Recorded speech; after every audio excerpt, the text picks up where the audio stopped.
الله أكبر الله أكبر الله أكبر لا إله إلا الله والله أكبر الله أكبر ولله الحمد. اعوذ باللہ من الشیطان الرجیم بسم اللہ الرحمن الرحیم السلام علیکم ورحمۃ اللہ وبرکاتہ. اہلاً و سہلاً مرحبا بکم. کیسے ہیں سارے پیارے پیارے اسٹوڈنٹس؟ آپ لوگوں کی آج لاسٹ کلاس تھی حفظ کی. الحمدللہ اللہ کا شکر ادا کیا جو بھی کچھ آپ نے سمیٹا رمضان کے اس ماہ میں، قرآن کو اپنے دل میں سمیٹا. یہ بات سمجھ میں آتی ہے نا کہ اگر ہم کوشش کریں تو اٹ از پاسبل. الحمدللہ جو بھی آپ کو علم اللہ تعالیٰ نے مبارک کیا ہے اس کی اب حفاظت کریں، کیونکہ ایک حدیث کے مطابق جس کا مفہوم ہے نا کہ قرآن دلوں سے اس سے زیادہ تیزی سے نکلتا ہے جیسے کوئی اونٹ اپنی رسی چھڑا کے بھاگ جائے. تو جتنے احسن طریقے سے اور کم دنوں میں یہ ہمارے سینے میں آیا ہے، اگر ہم اس کو نہیں دھیان دیں گے، خیال نہیں رکھیں گے، تو اتنے ہی تیزی سے یہ نکل بھی جائے گا. نحمده ونصلي على رسوله الكريم اما بعد فاعوذ باللہ من الشیطان الرجیم بسم اللہ الرحمن الرحیم رب اشرح لي صدری ویسر لي امری واحلل عقدۃ من لسانی یفقهوا قولی رب زدنی علما اللہم فقہنا فی الدین آمین. سسٹر آپ یہ کیا لنک دے رہی ہیں؟ پلیز ابھی کلاس میں کوئی لنکس نہ دیں. جس کلاس کا جو موقع ہے اس وقت اس سے بینیفٹ خود بھی کریں اور جو باقی اسٹوڈنٹس ہیں ان کو بھی کرنے دیں. ایک ہماری یہ بہت عادت ہے کہ ہم جو کرنا ہوتا ہے اس وقت اس کے بجائے اور چیزیں ہمارے ذہن میں سوار رہتی ہیں اور ہم اپنے لمحات کو ضائع کر دیتے ہیں. اور پھر کلاس کا بھی ایک ادب ہے نا، آپ کو نہیں اجازت کہ آپ لنکس بغیر کسی پرمیشن کے یہاں پر شیئر کریں. تو الحمدللہ قرآن کے ساتھ جو ہمارا ساتھ رہا رمضان کے اس مہینے میں، تلاوت قرآن بھی ہم نے کی اور حفظ بھی کیا، اور پھر قصص القرآن میں دیکھیں الحمدللہ ہم نے آدم علیہ السلام کو مکمل کیا. پھر ہم نے اس کے بعد ان کے جو بیٹے ہیں حابیل اور قابیل ان کو دیکھا. پھر کل ہم نے کن کے بارے میں پڑھا تھا یہ بتائیں؟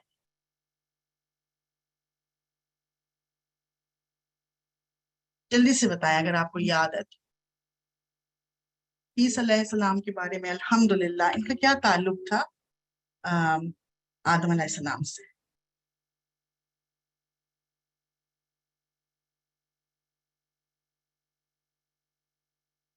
ان کے بیٹے تھے. اچھا، ان کے نام کا مطلب بتائیے گا؟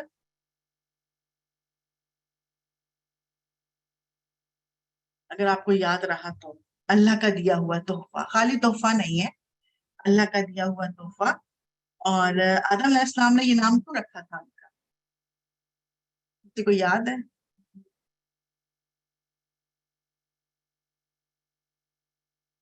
آپ لوگ تو ٹکڑوں ٹکڑوں میں جواب دیتے ہیں. ایک کہہ رہا ہے حابیل، ایک کہہ رہا ہے قابیل. یہ برا جواب بتایا نا کہ حابیل کے قتل کے واقعے کا جو ہوا تھا اس کے بعد اللہ نے ان کو شیس علیہ السلام عطا کیے تھے. تو پھر انہوں نے اس خوشی میں ان کا نام کیا رکھا؟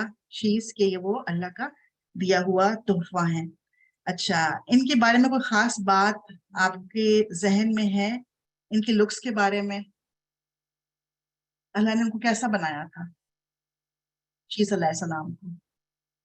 جی بہت ہی خوبصورت تھے، ہینڈسم تھے. اور کیا ان پر کوئی صحیفے نازل ہوئے تھے؟ کیا یہ بھی پیغمبر تھے؟ جی الحمدللہ الحمدللہ.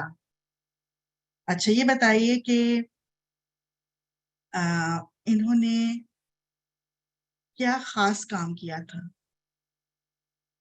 عبادت کے لحاظ سے؟ انہوں نے کعبہ کی تعمیر کی تھی اور کس چیز کے ساتھ کی تھی؟ کس چیز کے ساتھ تعمیر کی تھی؟ یہ مٹی اور یعنی کہ گارے اور پتھروں کے ساتھ۔ یہ بتائیے کہ جب آدم علیہ السلام کی وفات کا وقت آیا تو انہوں نے کچھ وصیتیں بھی کی تھی ان کو، اس سے ہمیں کیا بات سمجھ میں آتی ہے؟ پہلے تو یہ بتائیں کہ وصیت کے بارے میں ہم نے کیا سمجھا ہے کہ وصیت کیا ہوتی ہے، اور آدم علیہ السلام نے وفات کے وقت کیوں وصیت کی تھی اپنے بیٹے؟ جو تاکیدی کوئی حکم ہوتا ہے، جو والدین چاہتے ہیں کہ ہماری اولاد جو ہے اس پر قائم رہے، تو نماز کی وصیت کی تھی، ان کو عبادت کی تعلیم بھی دی تھی، ان کو دن اور رات کی گھڑیوں میں عبادت کی تاکید بھی کی تھی۔ پہلے تعلیم دی، پھر تاکید کی، پھر ان کو اوقات بھی بتائے دن اور رات کے، اور پھر ان کو طوفان نوح سے بھی خبردار کیا۔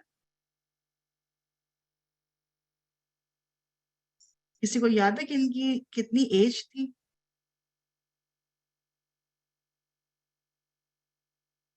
912 ایئرس، الحمدللہ۔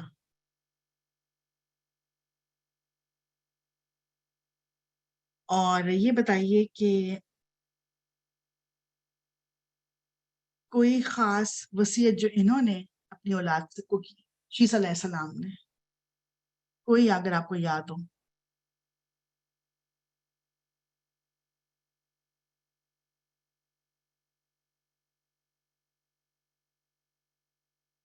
جو ایک خاص وصیت انبیاء علیہ السلام اپنی اولاد کو کرتے ہیں نا، وہ نماز کی حفاظت کی، توحید پر قائم رہنے کی، بالکل، اور اس کے علاوہ یعنی کہ دین پر ثابت قدمی کی۔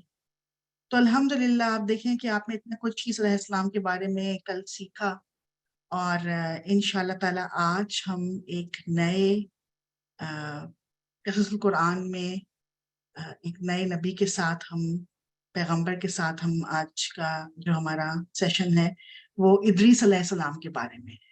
جی الحمدللہ، آپ میں سے کن کن نے ادریس علیہ السلام کا نام سنا ہوا ہے پہلے؟ چلیں الحمدللہ۔ آج استاذہ جو ہیں وہ کچھ پہلے باتیں بتائیں گی اعتکاف کے بارے میں، اور پھر اس کے بعد جو قیام اللیل ہے اس کو بھی بہت کلیئرلی آج وہ اس کی وضاحت کریں گی، تاکہ جو ہمارے اگلے بھی دن آ رہے ہیں رمضان کے بعد، اگر ہم کرنا چاہیں تو سب سے بہترین ٹائم کیا ہے، اور کس کس طریقے سے اجازت ہے، کس کس وقت میں اجازت ہے، یہ سب ہم دیکھیں گے انشاءاللہ تعالیٰ۔ اور اس کے بعد آپ کو ادریس علیہ السلام کے بارے میں امیزنگ فیکٹس ملیں گے، اتنا کچھ الحمدللہ ادریس علیہ السلام کے بارے میں جیسے استاذہ سمجھائیں گی، ہمیں بتائیں گی، اور جو قرآن کی آیات سے بھی ریفرنس دیں گی، کہ شاید آپ نے اس سے پہلے اتنا زیادہ ان کے بارے میں نہیں پڑھا ہوگا۔ میں یقین سے کہہ سکتی ہوں کہ ہم سب بہت سی نئی باتیں سیکھیں گے ان کے بارے میں، اور ساتھ پھر یہ بھی ہے کہ واقعی میں قرآن ایسی کتاب ہے کہ آپ سے جتنا تدبر کریں گے نا، آپ کو اتنے ہی موتی ملیں گے، اور آپ کو انمول موتی ملیں گے، اور ہم کبھی بھی عاجز نہیں آ سکتے، ہم کبھی بھی اس کتاب کو جسے کہتے ہیں اس کا احاطہ نہیں کر سکتے۔ یہ اللہ کا کلام ہے، اور یہ اسی لیے اللہ نے ہم پر نازل کیا ہے کہ ہم اس سے سبق بھی لیں، اور ساتھ میں جب ہم اس کو پڑھیں تو واقعی اللہ کی توحید جو ہے نا وہ دل میں راسخ ہو جائے، کہ واقعی اللہ کے سوا یہ علم جو ہے اس کا کوئی اور منبع ہے ہی نہیں۔ تو تیار ہیں آپ سب لوگ پھر انشاءاللہ ادریس علیہ السلام کے بارے میں سیکھنے کے لیے؟ نوٹ بکس ہیں آپ کے پاس؟ اچھا، آپ نے ضرور ایک پوائنٹ جو ہے نا وہ اپنے عمل کے حوالے سے جب آپ آج کا لیکچر سنیں گے تو آپ نے لکھنا ہے، پھر میں آپ سے اینڈ میں پوچھوں گی عمل کے حوالے سے وہ پوائنٹ لکھ لیجیے گا جس پر آپ نے عمل کرنا ہوگا، یعنی کہ آپ اس کو اپنی زندگی کا حصہ بنا لیں گے انشاءاللہ۔ ٹھیک ہے، تو چلیں پھر آپ نیتوں کو اللہ کے لیے خالص کریں، اور ہم آج کے لیسن کا آغاز کرتے ہیں۔ بسم اللہ۔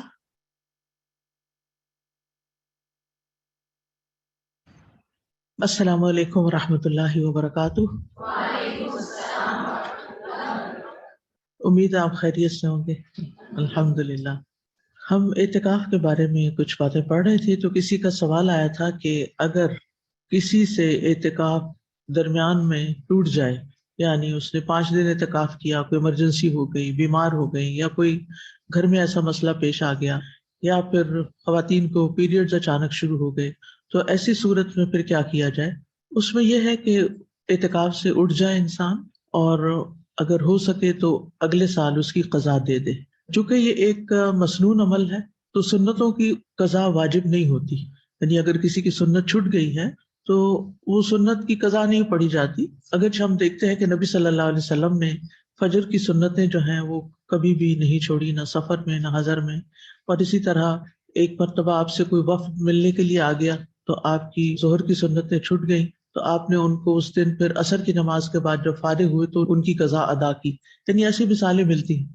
تو اگر اس اعتکاف کی قضا دے دی جائے تو بہت اچھا ہے، لیکن اگر کسی وجہ سے وہ بھی نہیں دے سکتے تو کوئی گناہ نہیں ہوگا، یعنی لازم نہیں ہے، واجب نہیں ہے. کسی نے نیت کی اعتکاف کی لیکن پھر جا نہیں سکے تو اس میں بھی کوئی حرج کی بات نہیں ہے. یہ ایسے ہی ہے جیسے کسی نے عمرے کی نیت کی اور وہ جا نہ سکا، یا کسی بھی نیک کام کی نیت کی اور پھر وہ پورا نہیں کر سکا، تو انشاءاللہ اس کو نیت کا اجر بھی ملے گا. پھر آپ دیکھیے کہ جو اعتکاف کرنے والا ہے دراصل وہ اپنی ساری دنیا کی مصروفیات، ساری دلچسپیاں، سارے کام، ساری آرام اور لذت کی چیزیں چھوڑ کر اپنے رب کے دروازے پہ آ کے بیٹھ جاتا ہے، اپنے رب کے گھر میں دن رات بسیرا کرتا ہے. تو عطا بن نبی رباح ایک تابعی ہیں، وہ کہتے ہیں کہ معتکف کی مثال ایسی ہے جیسے ایک آدمی کی کسی بڑی شخصیت سے کوئی حاجت وابستہ ہو، وہ اس کے دروازے پہ بیٹھ جائے اور کہے میں اس وقت تک نہیں اٹھوں گا جب تک میری حاجت پوری نہ ہو جائے، یعنی میں نے یہاں سے جانا نہیں جب تک کہ میرا کام نہ ہو جائے. یعنی جیسے دنیا میں بڑے لوگ ہوتے ہیں اور ان کے ہاتھ میں اختیار ہوتا ہے، تو کسی کو کوئی کام پڑ جاتا ہے ان سے تو وہ اتنا زیادہ اصرار کرتے ہیں اپنے دنیاوی کام کو کروانے کے لیے. تو وہ کہتے ہیں کہ معتکف بھی اللہ تعالیٰ کے گھر میں بیٹھ جاتا ہے اور کہتا ہے میں نہیں اٹھوں گا جب تک میری بخشش نہ ہو جائے. تو ہماری نیت کیا ہونی چاہیے اعتکاف میں؟ کہ اللہ تعالیٰ ہمارے اگلے پچھلے سارے گناہوں کو بخش دے اور ہمارے دل کی اصلاح ہو جائے. اس لیے یہ بہت عظیم عمل ہے بشرطے کہ اخلاص سے ہو، یعنی خالصتاً ایک سچی نیت کے ساتھ یہ کام ہو.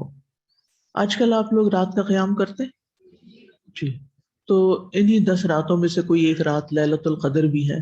تو راتوں کا قیام اور لیلۃ القدر کا قیام جو ہے اس کے 4 مراتب ہیں، 4 درجے پر ہوتا ہے. نمبر 1 ساری رات قیام، یعنی بعض لوگ ایسے ہوتے ہیں کہ وہ پوری رات قیام کرتے ہیں، رات بھر نماز پڑھتے ہیں. ایسا کیا جا سکتا ہے اور یہ اعلیٰ ترین مرتبہ ہے، کیونکہ ہمیں جو اسپیسیفکلی حکم دیا گیا ہے یا جو خوشخبری سنائی گئی ہے بخشش کی، وہ لیلۃ القدر میں قیام کی ہے. بعض لوگ کہتے ہیں کہ طاق راتوں کو یا لیلۃ القدر میں کیا کریں. کچھ لوگ ان میں لمبے چوڑے لیکچرز شروع کر دیتے ہیں، کوئی اور ایکٹیویٹیز شروع کر دیتے ہیں. کئی لوگ سوشلائز کرنے میں، چائے وائے پینے میں، حال حوال پوچھنے میں وقت ضائع کر دیتے ہیں. نبی صلی اللہ علیہ وسلم نے جو کام اس رات کا یا رمضان کی راتوں کا بیان فرمایا ہے، جس پر اجر بتایا گیا ہے، وہ کیا ہے؟ من قام رمضان ایمانا و احتسابا غفر له ما تقدم من ذنبه، اور ومن قام لیلۃ القدر، یعنی سارے رمضان کے قیام عمومی بات کر کے پھر خاص بات کی گئی، ومن قام لیلۃ القدر ایمانا و احتسابا غفر له ما تقدم من ذنبه، کہ جس نے لیلۃ القدر میں ایمان اور ثواب کی نیت سے قیام کیا اس کو پچھلے سارے گناہ معاف کر دیے جائیں گے. اس سے کیا پتہ چلتا ہے؟ یعنی ہم آئے کیوں ہیں یہاں، ہماری نیت کیا، اپنا جائزہ لینا.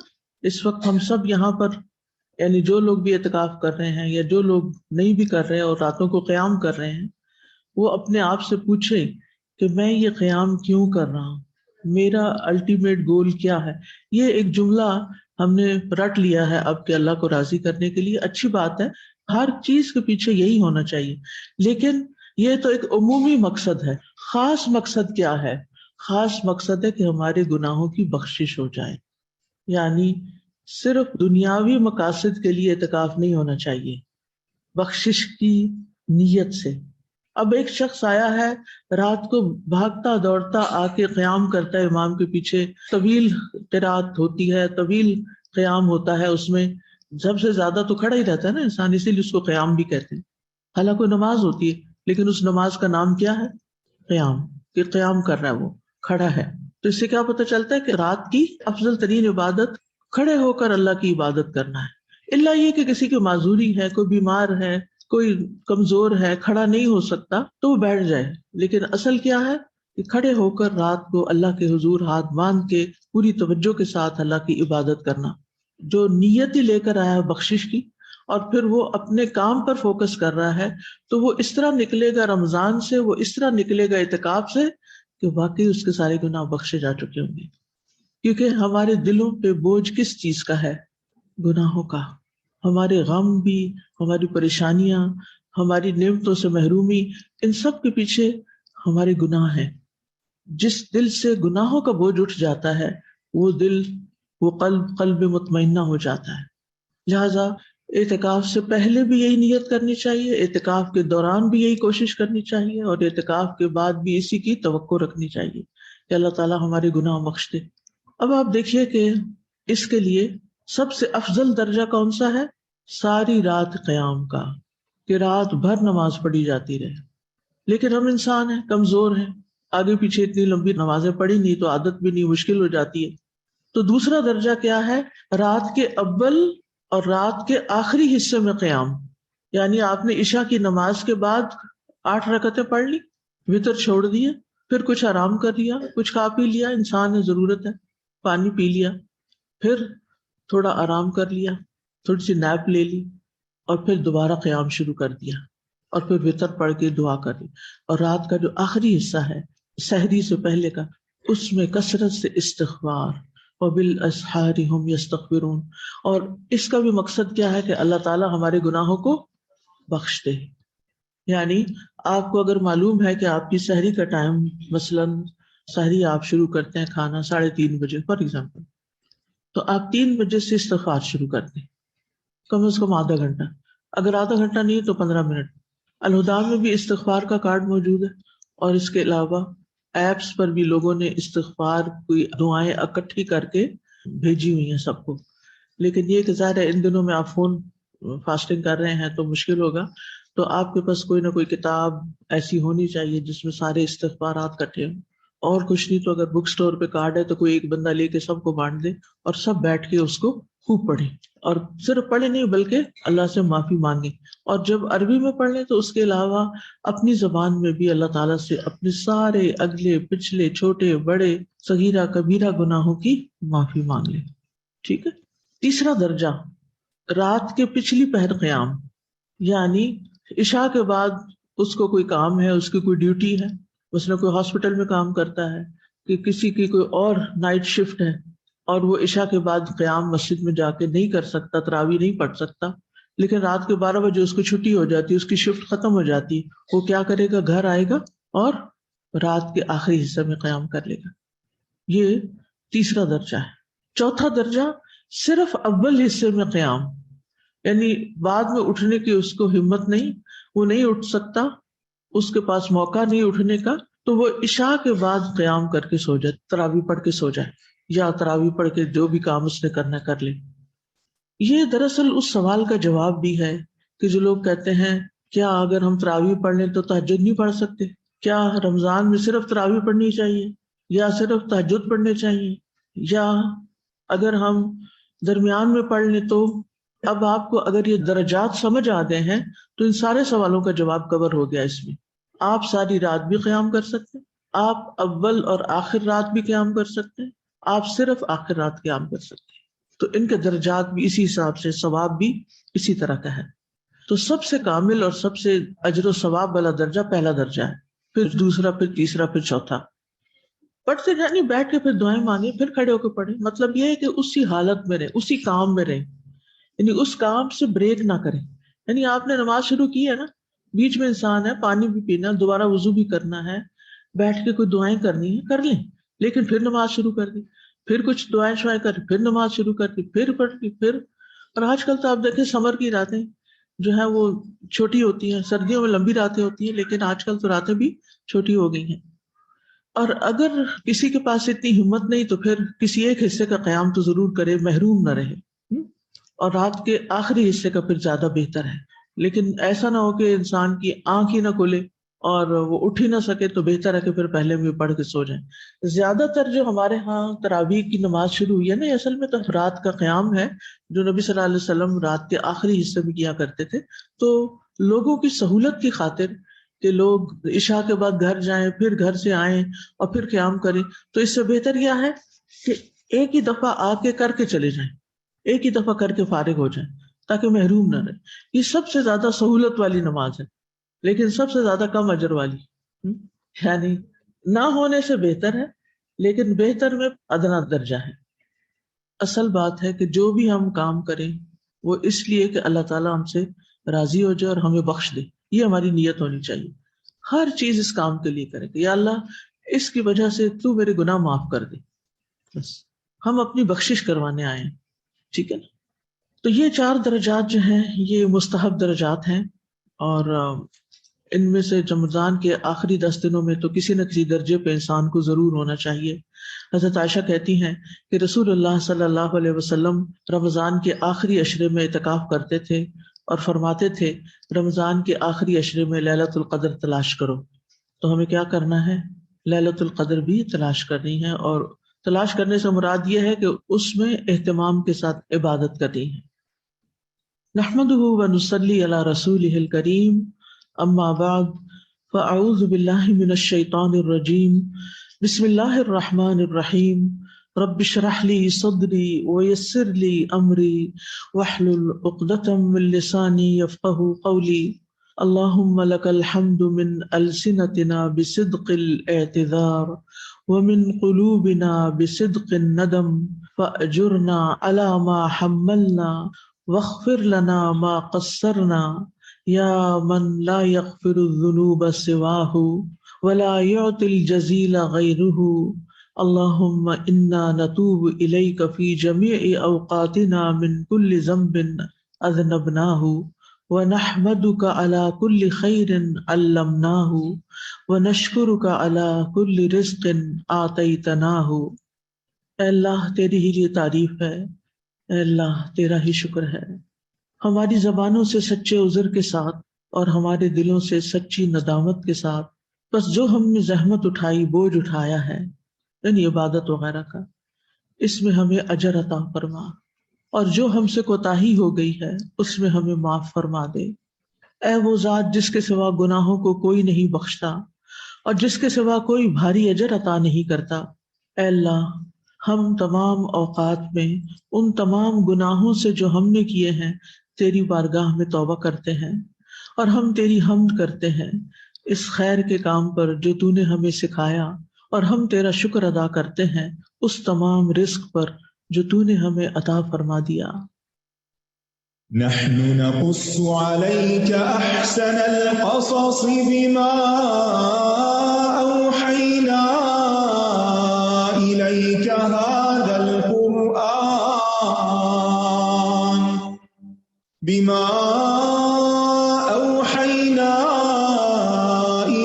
هذا القرآن وإن كنت من قبله لمن الغافلين.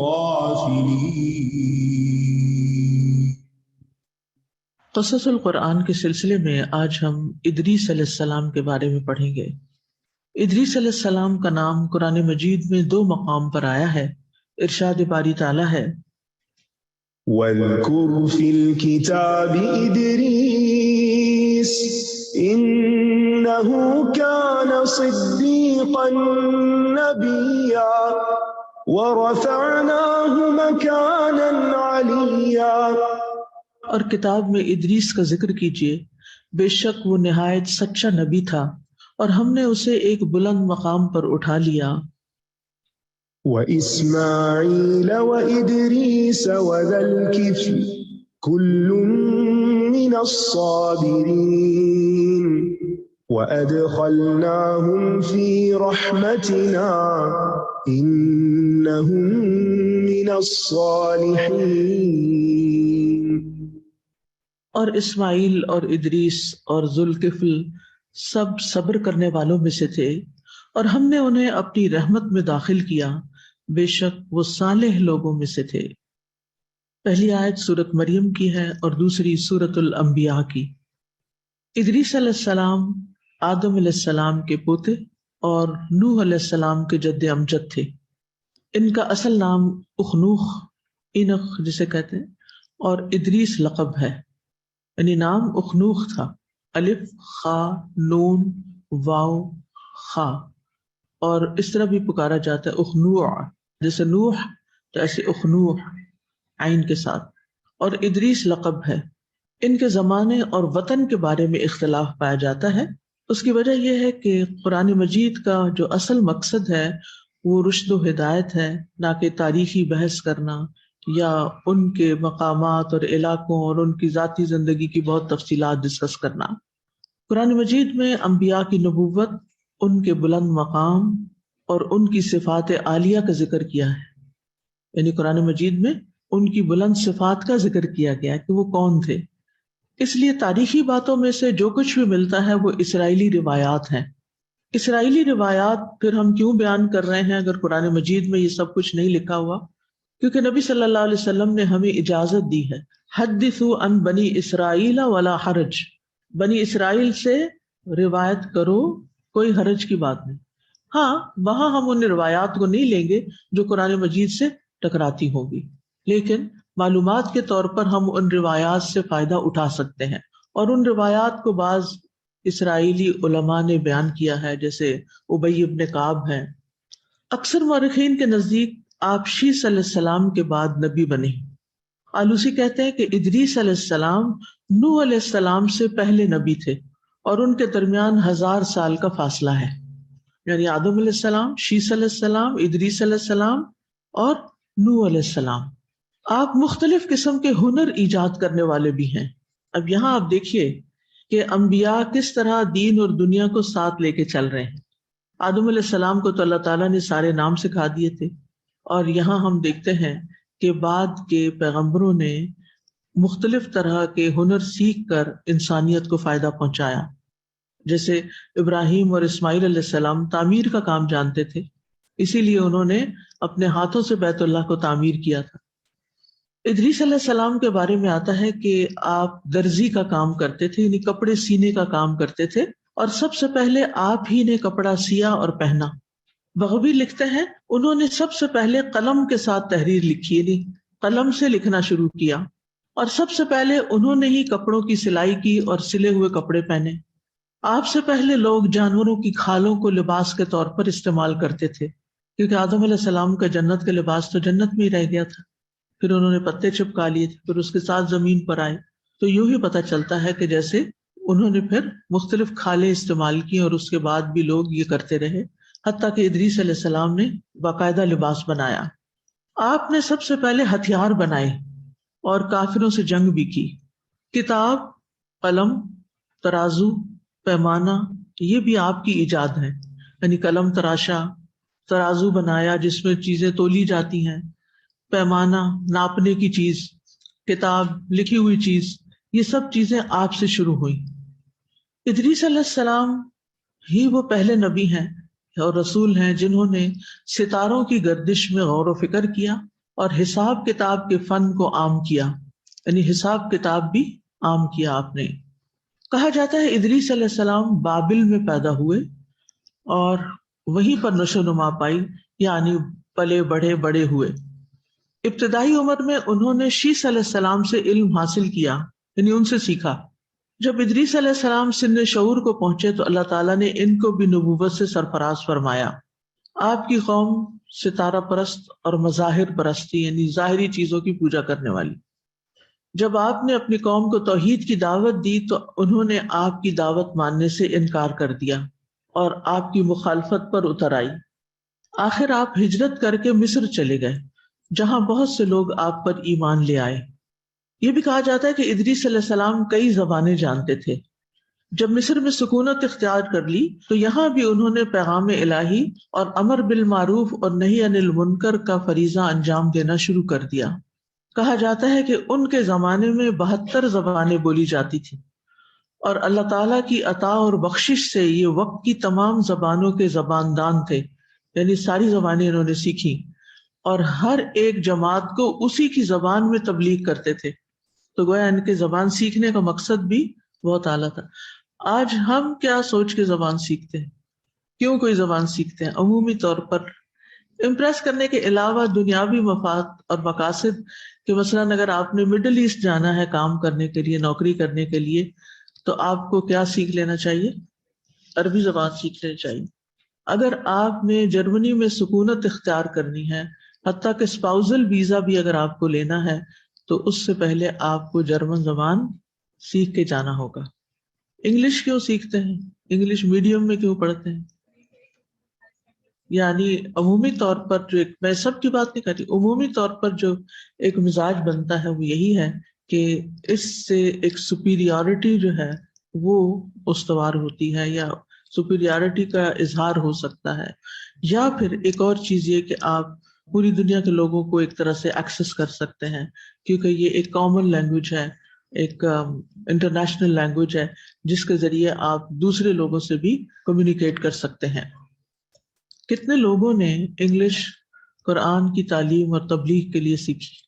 آپ کو معلوم ہے کہ میں نے جب اپنے بچوں کو پڑھایا، اور خاص طور پر تیمیہ کو، تو میرا ایک ڈریم تھا اور میری تمنا اور خواہش تھی کہ اس کے ذریعے اللہ تعالیٰ انگلش میں بھی قرآن کی تعلیم کو عام کرے، کیونکہ باقی لوگ ہاتھ نہیں آتے، لڑکیاں پڑھتی ہیں، سیکھتی ہیں، شادی ہو جاتی ہے، ظاہر ہے ان کی اپنی زندگی کی مصروفیات ہیں، سب ایسے نہیں، اللہ کا شکر ہے ان میں سے بھی کچھ لوگوں نے بہت مضبوطی کے ساتھ اس علم کو تھاما ہوا ہے، اور ہر حال، مثلا عائشہ الطاف ہے، انہوں نے کینیڈا سے آ کر یہاں تعلیم القرآن کیا، اور پھر اس کے بعد واپس کینیڈا جا کے بھی انہوں نے مزید چیزیں پڑھی، اور پھر جب سے پڑھا اس وقت سے پہلے کینیڈا کے اندر انگلش میں تعلیم القرآن کرایا، پھر اس کے بعد سری لنکا میں، ابھی وہ آن لائن کروا رہی ہیں، انہیں ملائیشیا سے بھی آفر ہے کہ وہاں بھی ایسا کورس کروائیں۔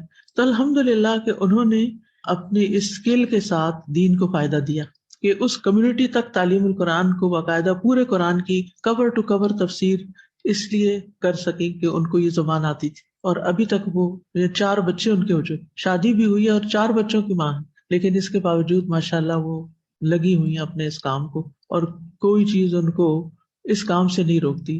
یہ اولو العزم ہونے کی بات ہے نا، کہ آپ اپنے ارادے میں کتنے سچے ہیں، آپ خود کیا کرتے ہیں، یعنی آپ کیا چاہتے ہیں۔ اور پھر اسی طرح یہ ہے کہ الحمدللہ تیمیہ بھی جب سے اس نے تعلیم القرآن کیا ہے، پھر تھوڑا تھوڑا کر کے پڑھانا شروع کیا، اور اللہ کا شکر ہے کہ بہت سی چیزیں تعلیم القرآن کی، یعنی قرآن مجید کے علاوہ بھی انگلش میں اویلیبل ہو گئی، جو یہاں اردو میں پڑھائی جاتی ہیں۔ تو اسی طرح مریم باستی جو ہیں کراچی سے، ویسے وہ اسلام آباد سے ہیں بیسیکلی، پنڈی سے، لیکن شادی ان کی کراچی میں، تو ماشاءاللہ وہ بھی اتنا ان میں جذبہ ہے اور اتنا شوق ہے کہ جب سے انہوں نے پڑھا ہے مستقل طور پر، ان کے بھی میرا خیال ہے 4 بچے یا 3 ہیں، تو وہ بھی مستقل طور پر اسی کام سے وابستہ ہیں۔ تو کچھ لوگ ہوتے ہیں وہ جب کوئی چیز سیکھ لیتے ہیں، کر لیتے ہیں، تو بس ٹھک جاتے ہیں، وہ کیلیں بن جاتی ہیں خیر کی، کہ انہوں نے وہاں سے نہیں ہلنا، دنیا ادھر سے ادھر ہو، جو کام انہوں نے کرنا ہے وہ کرنا ہے، وہ ان کی زندگی کا ایک حصہ بن جاتا ہے، جیسے کھانا پینا ہے، اسی طرح یہ کام بھی اللہ کی توفیق سے اور اللہ کی دی ہوئی مدد سے ان کا اڑنا بچھانا بن جاتا ہے۔ یہ ایسا نہیں کہ ان کے اندر کوئی الگ روح ہے اور آپ لوگوں میں کوئی مختلف اللہ نے ڈالی ہوئی ہے۔ بات یہ ہے کہ ہم میں سے بہت سے لوگ صرف تمنا کرتے ہیں، صرف خواہش کرتے ہیں، لیکن وہ نہیں کرتے جو وہ کر سکتے ہیں اور جو انہیں کرنا چاہیے، کیونکہ اس راستے میں مشکلات ہوتی ہیں اور وہ مشکلات سے گھبرا جاتے ہیں، فرسٹریٹ ہو جاتے ہیں، وہ ایزی راستے تلاش کرتے ہیں، آسان رستوں کی طرف۔ جیسے پانی بہتا ہے نا، تو پانی کو جدھر ڈھلوان ملے گی ادھر بیٹھ جائے گا۔ تو ہمیں صرف یعنی چلو تم ادھر کو ہوا ہو جدھر کی، یہ نہیں کرنا، وہ کرنا ہے جس کے لیے اللہ نے ہمیں پیدا کیا ہے اور جو ہمیں صلاحیت دی ہے اور جو ہم کر سکتے ہیں۔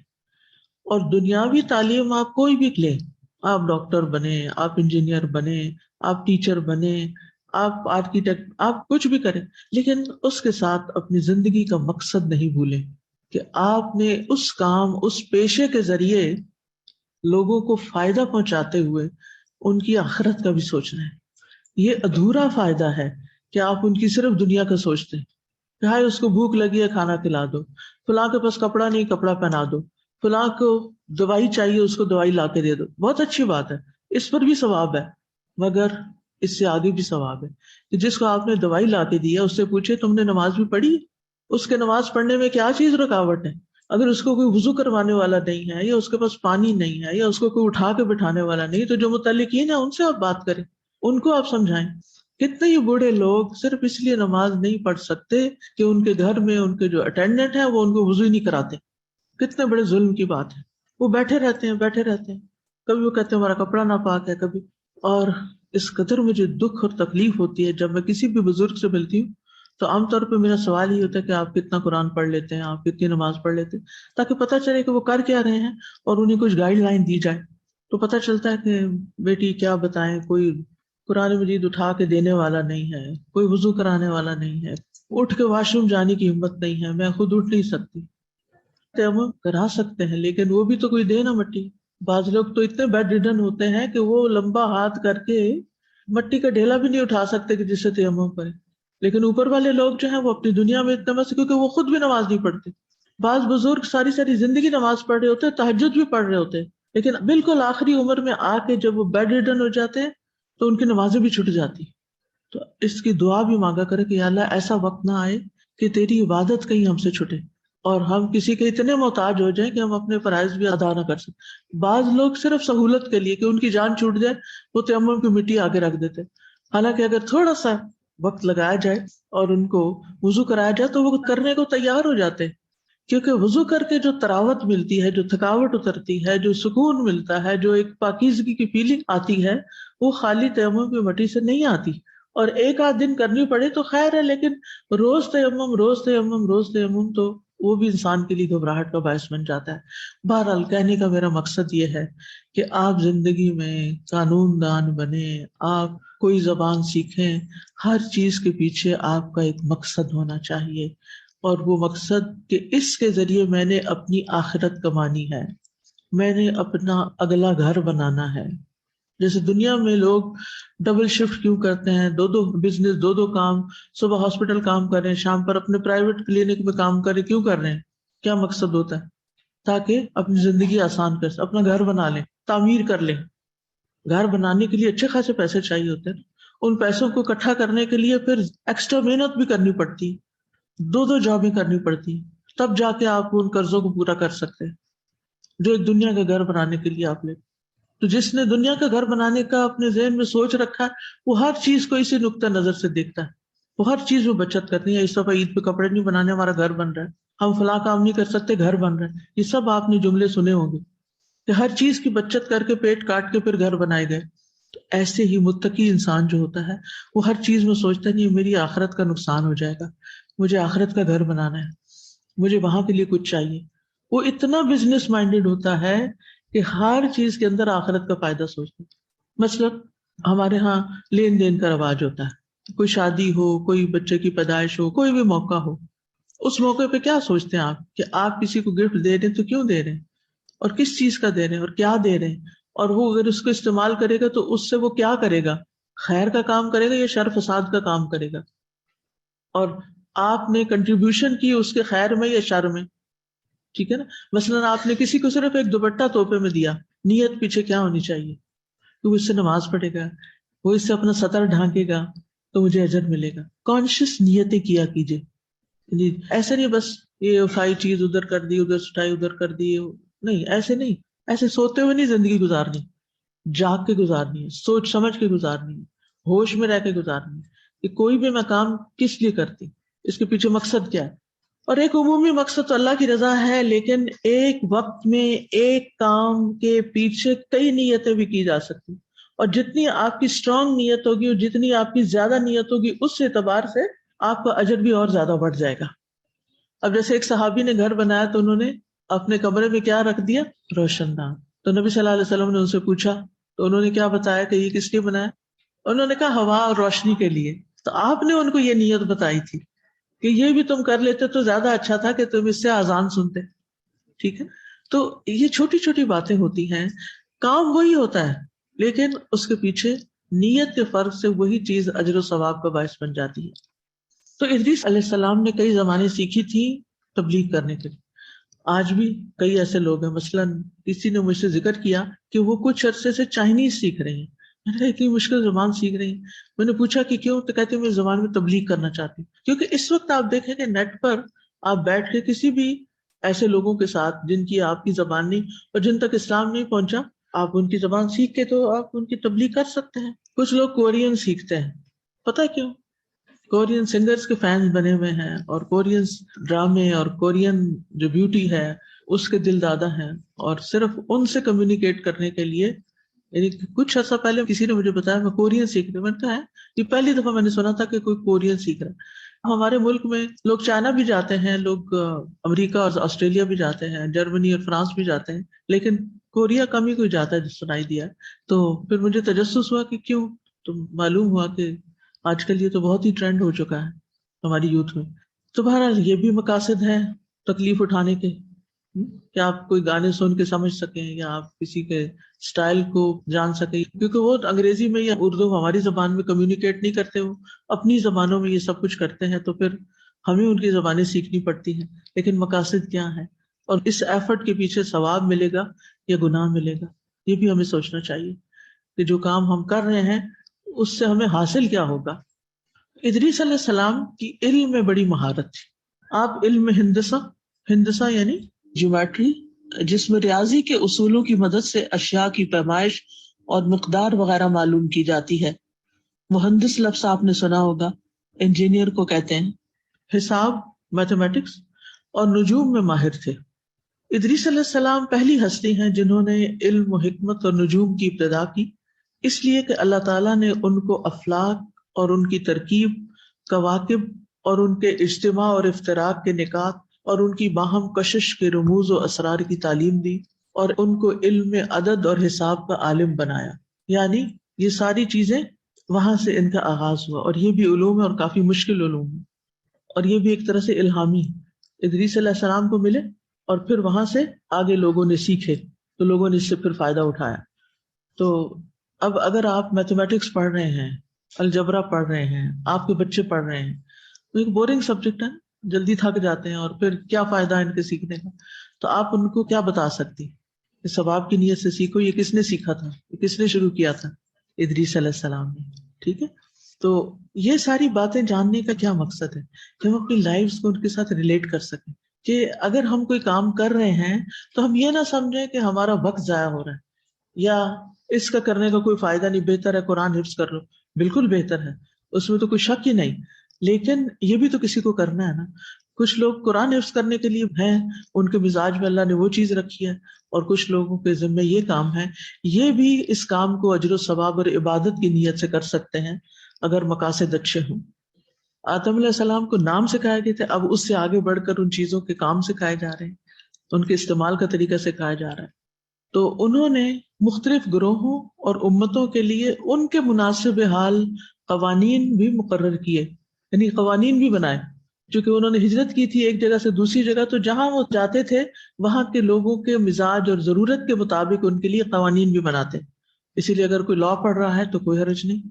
اور اقطاع عالم کو 4 حصوں میں منقسم کر کے ہر ربع کے لیے ایک حاکم مقرر کیا, جو اس حصہ زمین کی سیاست اور ملوکیت کا ذمہ دار قرار پایا.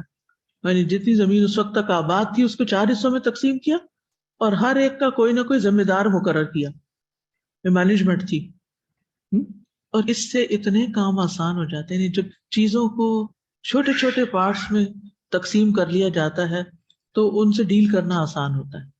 مجھ سے ایک بچی نے مسئلہ پوچھا, وہ پریشان تھی.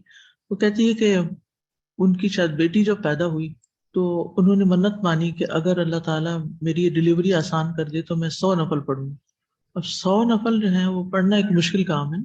تو کہتی ہے کہ اب بچی بھی بڑی ہو گئی ہے اور ابھی تک میرے اوپر نفل ہے, میں کیا کروں, مجھے بہت پریشانی ہے, کیا میں معافی مانگ سکتی ہوں یا کوئی صدقہ دے کے میں اس سے نکل آؤں.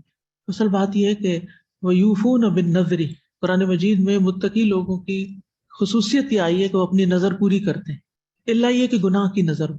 تو میں نے ان کو طریقہ بتایا. میں نے کہا ہر روز صرف 2 نفل پڑھ لو ایکسٹرا، جیسے مغرب کے ساتھ یا ظہر کے ساتھ یا کوئی بھی آسان، جیسے اشراق کے پڑھ رہے ہیں تو اس کے ساتھ، یہ کوئی 2. 30 دنوں میں کتنے ہو جائیں گے؟ 60. اور باقی 40 اگلے 20 دنوں میں ہو جائیں گے. کام ختم. اب وہ جو 100 نظر آ رہے تھے اور وہ 100 کا اتنا بڑا بوجھ تھا کہ سمجھ نہیں آ رہی تھی کہ کہاں سے شروع کریں کہاں ختم کریں، تو آسان ہو گیا معاملہ، بریک اپ کر کے. اسی طرح کوئی بھی کام جب آپ کے ذمے آ جاتا ہے اور بہت بڑا ہوتا ہے اور آپ اس کا بوجھ اٹھا نہیں سکتے، تو آپ کیا کریں، اس کے پورشن بنا لیں. مثلا 1 من چیز آپ کو اٹھوائی جائے تو آپ نہیں اٹھا سکتے، آپ کیا کریں گے؟ آدھی کر لیں، ہو سکتا ہے 20 کلو اٹھا لیں، اس سے بھی آدھی کر لیں، ہو سکتا ہے 10 کلو آپ اٹھا لیں، آپ آسانی سے اٹھا لیں گے. تو چھوٹے چھوٹے حصوں میں چیزوں کو بانٹ لیا کریں، اس سے کام آسان ہو جاتے ہیں. اسی طرح اگر آپ کسی ذمہ داری کے مقام پر ہیں تو ذمہ داریاں، جیسے ماں ہے مثال کے طور پر، بھاری ذمہ داری ہے اس کے اوپر، 4 بچے ہیں، 5 بچے ہیں، 10 بچے ہیں، کتنا مشکل کام ہے ان سب کی ضروریات پوری کرنا، ان کی بات سننا. لیکن اس میں بھی اگر طریقہ اختیار کیا جائے تو بڑے بچوں کو چھوٹوں کی ذمہ داری دی جا سکتی. جیسے ہماری والدہ نے کیا ہوا تھا کہ میں بڑی تھی تو میرے ذمہ ان کو پڑھانا تھا. اچھا کوئی اور بہن ہے تو اس کے ذمہ نہلانا تھا، کسی اور کے ذمہ، تیسرے کے ذمہ کچن میں. اب مجھے ایگزیکٹ تقسیم یاد نہیں رہی، لیکن ہمارے گھر میں ایسے ہی ہوتا تھا. مجھے یاد ہے بہت چھوٹی تھی میں، میرا خیال ہے کلاس 6 میں تھی، تو اسکول جانے سے پہلے جس کمرے میں میں سوتی تھی اور لوگوں کے ساتھ شیئرڈ کمرہ تھا، میرے دادا بھی اس کمرے میں ہوتے تھے تو میرا بھی بستر اسی میں ہوتا تھا. تو اس کمرے کی صفائی اور ہر چیز اپنی جگہ اور ڈسٹنگ، اور جہاں دادا ہوتے تھے اس کو دھونا بھی ہوتا تھا اور اس کی موپ وغیرہ کرنا، یہ سب کچھ اسکول جانے سے پہلے کر کے جانا. یعنی 2 کام ہمارے صبح میں ہوتے تھے لازم. ایک ہمارے والد ہمیں لے کے پڑھاتے تھے، یعنی پہلے چھوٹی چھوٹی کہانیاں کتابیں پڑھائیں، ناظرہ قرآن پڑھایا، اور پھر جب بڑے ہوئے تو ترجمہ اور تفسیر اور حدیث اور فقہ یہ چیزیں پڑھائیں. اور یہ سب صبح کے وقت کی برکت ہے کہ اسکول جانے سے پہلے یہ کام کر کے تو جانا ہے. اور امی کی خدمت کتنی کہ ان کے حصے کے، جب ہم بڑی 3 بہنیں یہ سارے گھر کے کمرے وغیرہ صاف کر کے نکل جاتی، پیچھے کوئی کام ہی نہیں ہوتا تھا، یعنی صفائی کا کام ختم ہو چکا ہوتا تھا. تو ہم کیا کرتے ہیں، ہمارے بچے جوان بھی ہو جاتے ہیں، ہم انہیں کسی کام کو ہاتھ نہیں لگانے دیتے. جو بچے بڑے ہوتے جائیں، یہ کوئی چائلڈ لیبر نہیں ہے کہ جو آپ کے نزدیک ایک ابیوز ہے، نہیں، یہ بچوں کو شروع سے ہی کوئی ہنر سکھانا ہے، کام سکھانا ہے، اور ان کو چھوٹے چھوٹے کاموں میں آپ لگائیں، ان کی جو موٹر سکلز ہیں وہ بہتر ہوں گی اور آپ کے کام آسان ہوں گے. یہاں آپ دیکھیں ادریس علیہ السلام نے کیا کیا کہ ساری لینڈ کو جتنی بھی وہ تھی 4 حصوں میں تقسیم کیا اور ہر حصے کا حاکم مقرر کیا. اب وہ ہر حاکم سے رپورٹ لے رہے ہیں. اب ان کا کام کیا ہوا، بڑے حاکم تو یہی ہیں، سب کو سپروائز کر رہے ہیں، دیکھ رہے ہیں، لیکن اس تقسیم کی وجہ سے کام ہلکا ہو گیا. اور ہر ایک کے ذمہ جو کام ہے اگر اس نے کام کر لیا تو لوگوں کے لیے مشکل بھی نہیں ہوئی، سہولت ہو گئی. تو کام بانٹیں، ڈیلیگیٹ کریں، اپنے بچوں کو بھی، اپنے اسٹوڈنٹس کو بھی، اپنے ساتھیوں کو بھی. اس طرح سب کو ساتھ لے کے بھی چلیں گے اور ان کے ساتھ ایک بانڈنگ بھی ہوگی اور ایک ٹیم بھی آپ کی مضبوط ہوگی. ہم عام طور پر یہ سمجھتے ہیں، یہ چاہتے ہیں کہ سارے کام ہم اکیلے ہی کر لیں. اچھا، اب اکیلے کرنے میں کسی پہ بھی ہم پورے نہیں پڑتے، کر ہی نہیں سکتے، انسان کے اندر اتنی کیپیسٹی کوئی نہیں. کچھ لوگوں کی عادت ہے، بچہ ہاتھ لگائے گا، یعنی وہ جھاڑو اٹھا، نہ جھاڑو چھوڑ دو، وہ ڈسٹر اٹھائے گا، پھر تم نے ڈسٹر اٹھا لیا، رکھ دو، بس میں خود ہی کر لوں گی، تمہیں نہیں آتا. یہی کہہ کے ان کو بیکار کر دیتے ہیں کہ تمہیں نہیں آتا نا. اس کا کیا حال ہے؟ سکھانا. آؤ میں تمہیں سکھاتی ہوں کیسے کرنا. دیکھو یہ چیز یہاں نہیں یہاں رکھنی ہے، یہ چیز ایسے نہیں ایسے رکھنی ہے. ایک دن نہیں سنیں گے، دوسرے دن نہیں سمجھیں گے، تیسرے دن نہیں، کرتے جائیں، سیکھ جائیں گے، آپ سے بھی آگے نکل جائیں گے. لیکن اگر آپ نے سارا بوجھ اپنے سر پہ اٹھا لیا تو نہ آپ اپنے رہیں گے اور نہ ہی آپ کسی اور کے. تعلقات بھی آپ کے سخت خراب ہوں گے، کیونکہ جب آپ زیادہ کام کریں گے تو آپ کا موڈ بھی بہت خراب ہوگا، اور جب موڈ خراب ہوگا تو آپ بدتمیزی، بد اخلاقی برتیں گے، اور جب وہ برتیں گے تو گھر والے آپ سے بھاگیں گے. وہ دیر تک سوئے رہیں گے کہ آپ کی شکل نہ دیکھنی پڑے، یا آپ سو رہے ہوں تو وہ اسکول بھاگ جائیں، اور اسکول سے بھی لیٹ نکلیں، سارا اسکول نکل جائے تو بعد میں وہاں سے نکلیں، کیونکہ گھر جا کے تو ڈانٹ ہی پڑنی. پھر ہم پریشان ہوتے ہیں، ہمارے بچے جلدی گھر نہیں آتے. کیا تمہارا گھر میں دل نہیں لگتا؟ تمہیں ہر وقت دوستوں کی پڑی ہوتی. پھر ڈانٹنا شروع کر دیتے. کیا اس ڈانٹ سے مسئلہ حل ہو جائے گا؟ نہیں، دوریاں بڑھیں گی. جینا سیکھیں، جینے کے ڈھنگ سیکھیں. لوگوں کو ساتھ لے کے چلیں، محبت کرنے والے بنے. اس مومن میں کوئی خیر نہیں جو نہ محبت کرتا ہے اور نہ اس سے کوئی محبت کرتا ہے. آپ لوگوں کے خیر خواہ ہو جائیں، لوگ آپ سے محبت کریں گے، اور آپ لوگوں سے محبت کریں گے تبھی ان کی خیر خواہی کر سکیں گے. اور یہ جو 4 حصوں میں ملک کو تقسیم کیا نا، تو ان چاروں کے لیے ضروری قرار دیا کہ تمام قوانین سے مقدم شریعت کا وہ قانون رہے گا.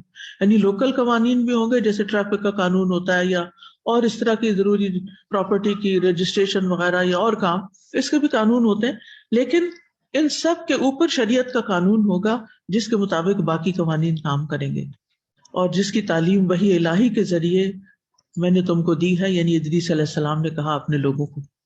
تو ادریس علیہ السلام کی تعلیم کا جو بنیادی نقطہ بتایا جاتا ہے ان کے بارے میں وہ ہے اللہ کی ہستی اور اس کی توحید پر ایمان لانا، صرف خالق کائنات کی پرستش یا عبادت کرنا، آخرت کے عذاب سے رستگاری کے لیے اعمال صالحہ کو ڈھال بنانا، دنیا سے بے التفاتی اور تمام امور میں عدل و انصاف کو پیش نظر رکھنا. یعنی قوانین اس لیے بنائے تھے نا تاکہ سب عدل و انصاف سے کام لے، اور مقررہ طریقے پر عبادت الہی کرنا، ایام 20 کے روزے رکھنا. سبحان اللہ، یہ بات پڑھ کے تو مجھے بڑی حیرت ہوئی کہ یہ سنت جب سے چلی آ رہی ہے. یہ ان چیزوں میں سے ہے نا جو انسان کی صحت کے لیے، دین کے لیے، اخلاق کے لیے بہت ہی فائدہ مند چیزیں ہیں. دشمنان اسلام سے جہاد کرنا، زکوٰۃ ادا کرنا، طہارت و نظافت سے رہنا، ہر نشہ آور شے سے پرہیز کرنا ان کی تعلیم کا لب لباب ہے. انہوں نے اپنے پیروکاروں کے لیے اللہ کے حکم سے سال میں چند دن عید کے مقرر فرمائے، چند مخصوص اوقات میں نظر اور قربانی دینا فرض قرار دیا. اب یہ ساری چیزیں اوپر سے ہی آ رہی ہیں. ان میں سے بعض رویت ہلال پر ادا کی جاتی تھی، یعنی چاند دیکھ کر، کیلنڈر بھی یہی تھا. اور بعض جگہ جب سیارے اپنے برج میں داخل ہوں اور بعض سیارے بعض سیاروں کے مقابل آ جائے تو اس وقت وہ کام ہوتے تھے. جیسے آج کل اگر آپ رات کے وقت دیکھیں نا، تو اگر ویو اچھا کلیئر ہو تو ہمارا جو سولر سسٹم میں جو سیارے ہیں نا، وہ آپ نیکڈ آئی سے بھی دیکھ سکتے ہیں، یعنی وہ نظر آتے ہیں آپ کو.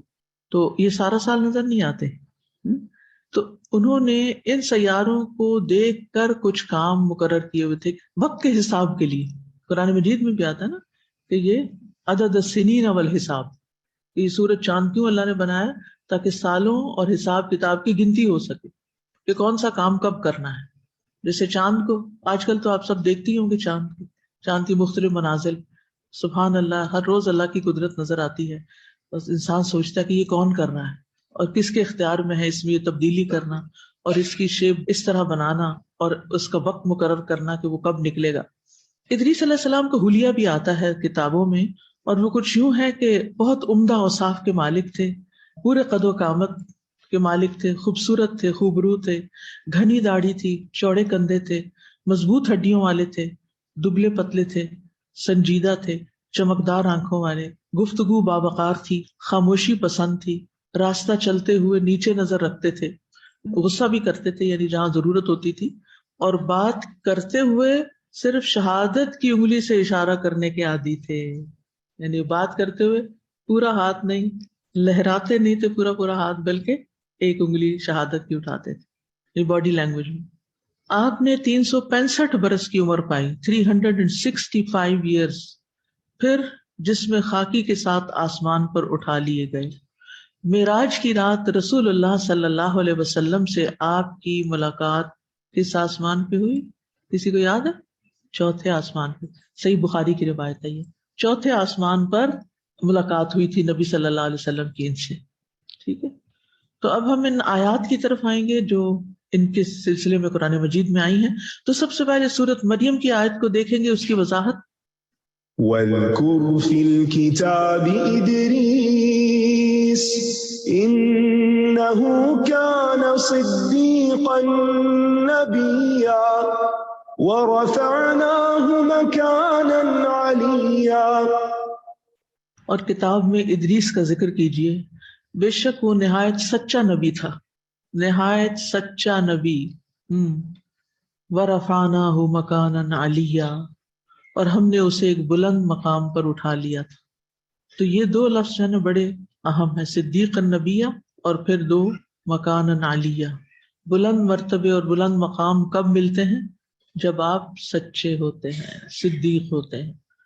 یہاں پر ادریس علیہ السلام کا جو ذکر ہوا ہے وہ آپ کی صفات کے ذکر کے ساتھ ہوا ہے، تعظیم اور بڑائی کے طور پر ہوا ہے، یعنی آپ کا ذکر تعظیم اور بڑائی کے طور پر ہوا ہے کہ انہ کان صدیقا نبیا، کہ وہ سچائی کے ساتھ لازم تھے، سچائی ان میں کوٹ کوٹ کے بھری ہوئی تھی۔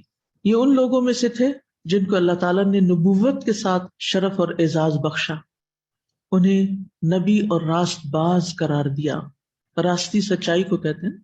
اور ان کا یہ نام اس لیے ہے کہ ادریس کا لفظ درس سے ہے، درس و تدریس، کہ بہت زیادہ پڑھتے پڑھاتے تھے، کتابیں پڑھتے تھے۔ آپ سوچ رہے ہوں گے اس زمانے میں کون سا پرنٹنگ پریس تھا جو کتابیں تھیں، تو کون سی کتابیں پڑھتے تھے؟ اللہ نے بھی تو کچھ کتابیں اتاری ہیں، صحیفے، کتابیں۔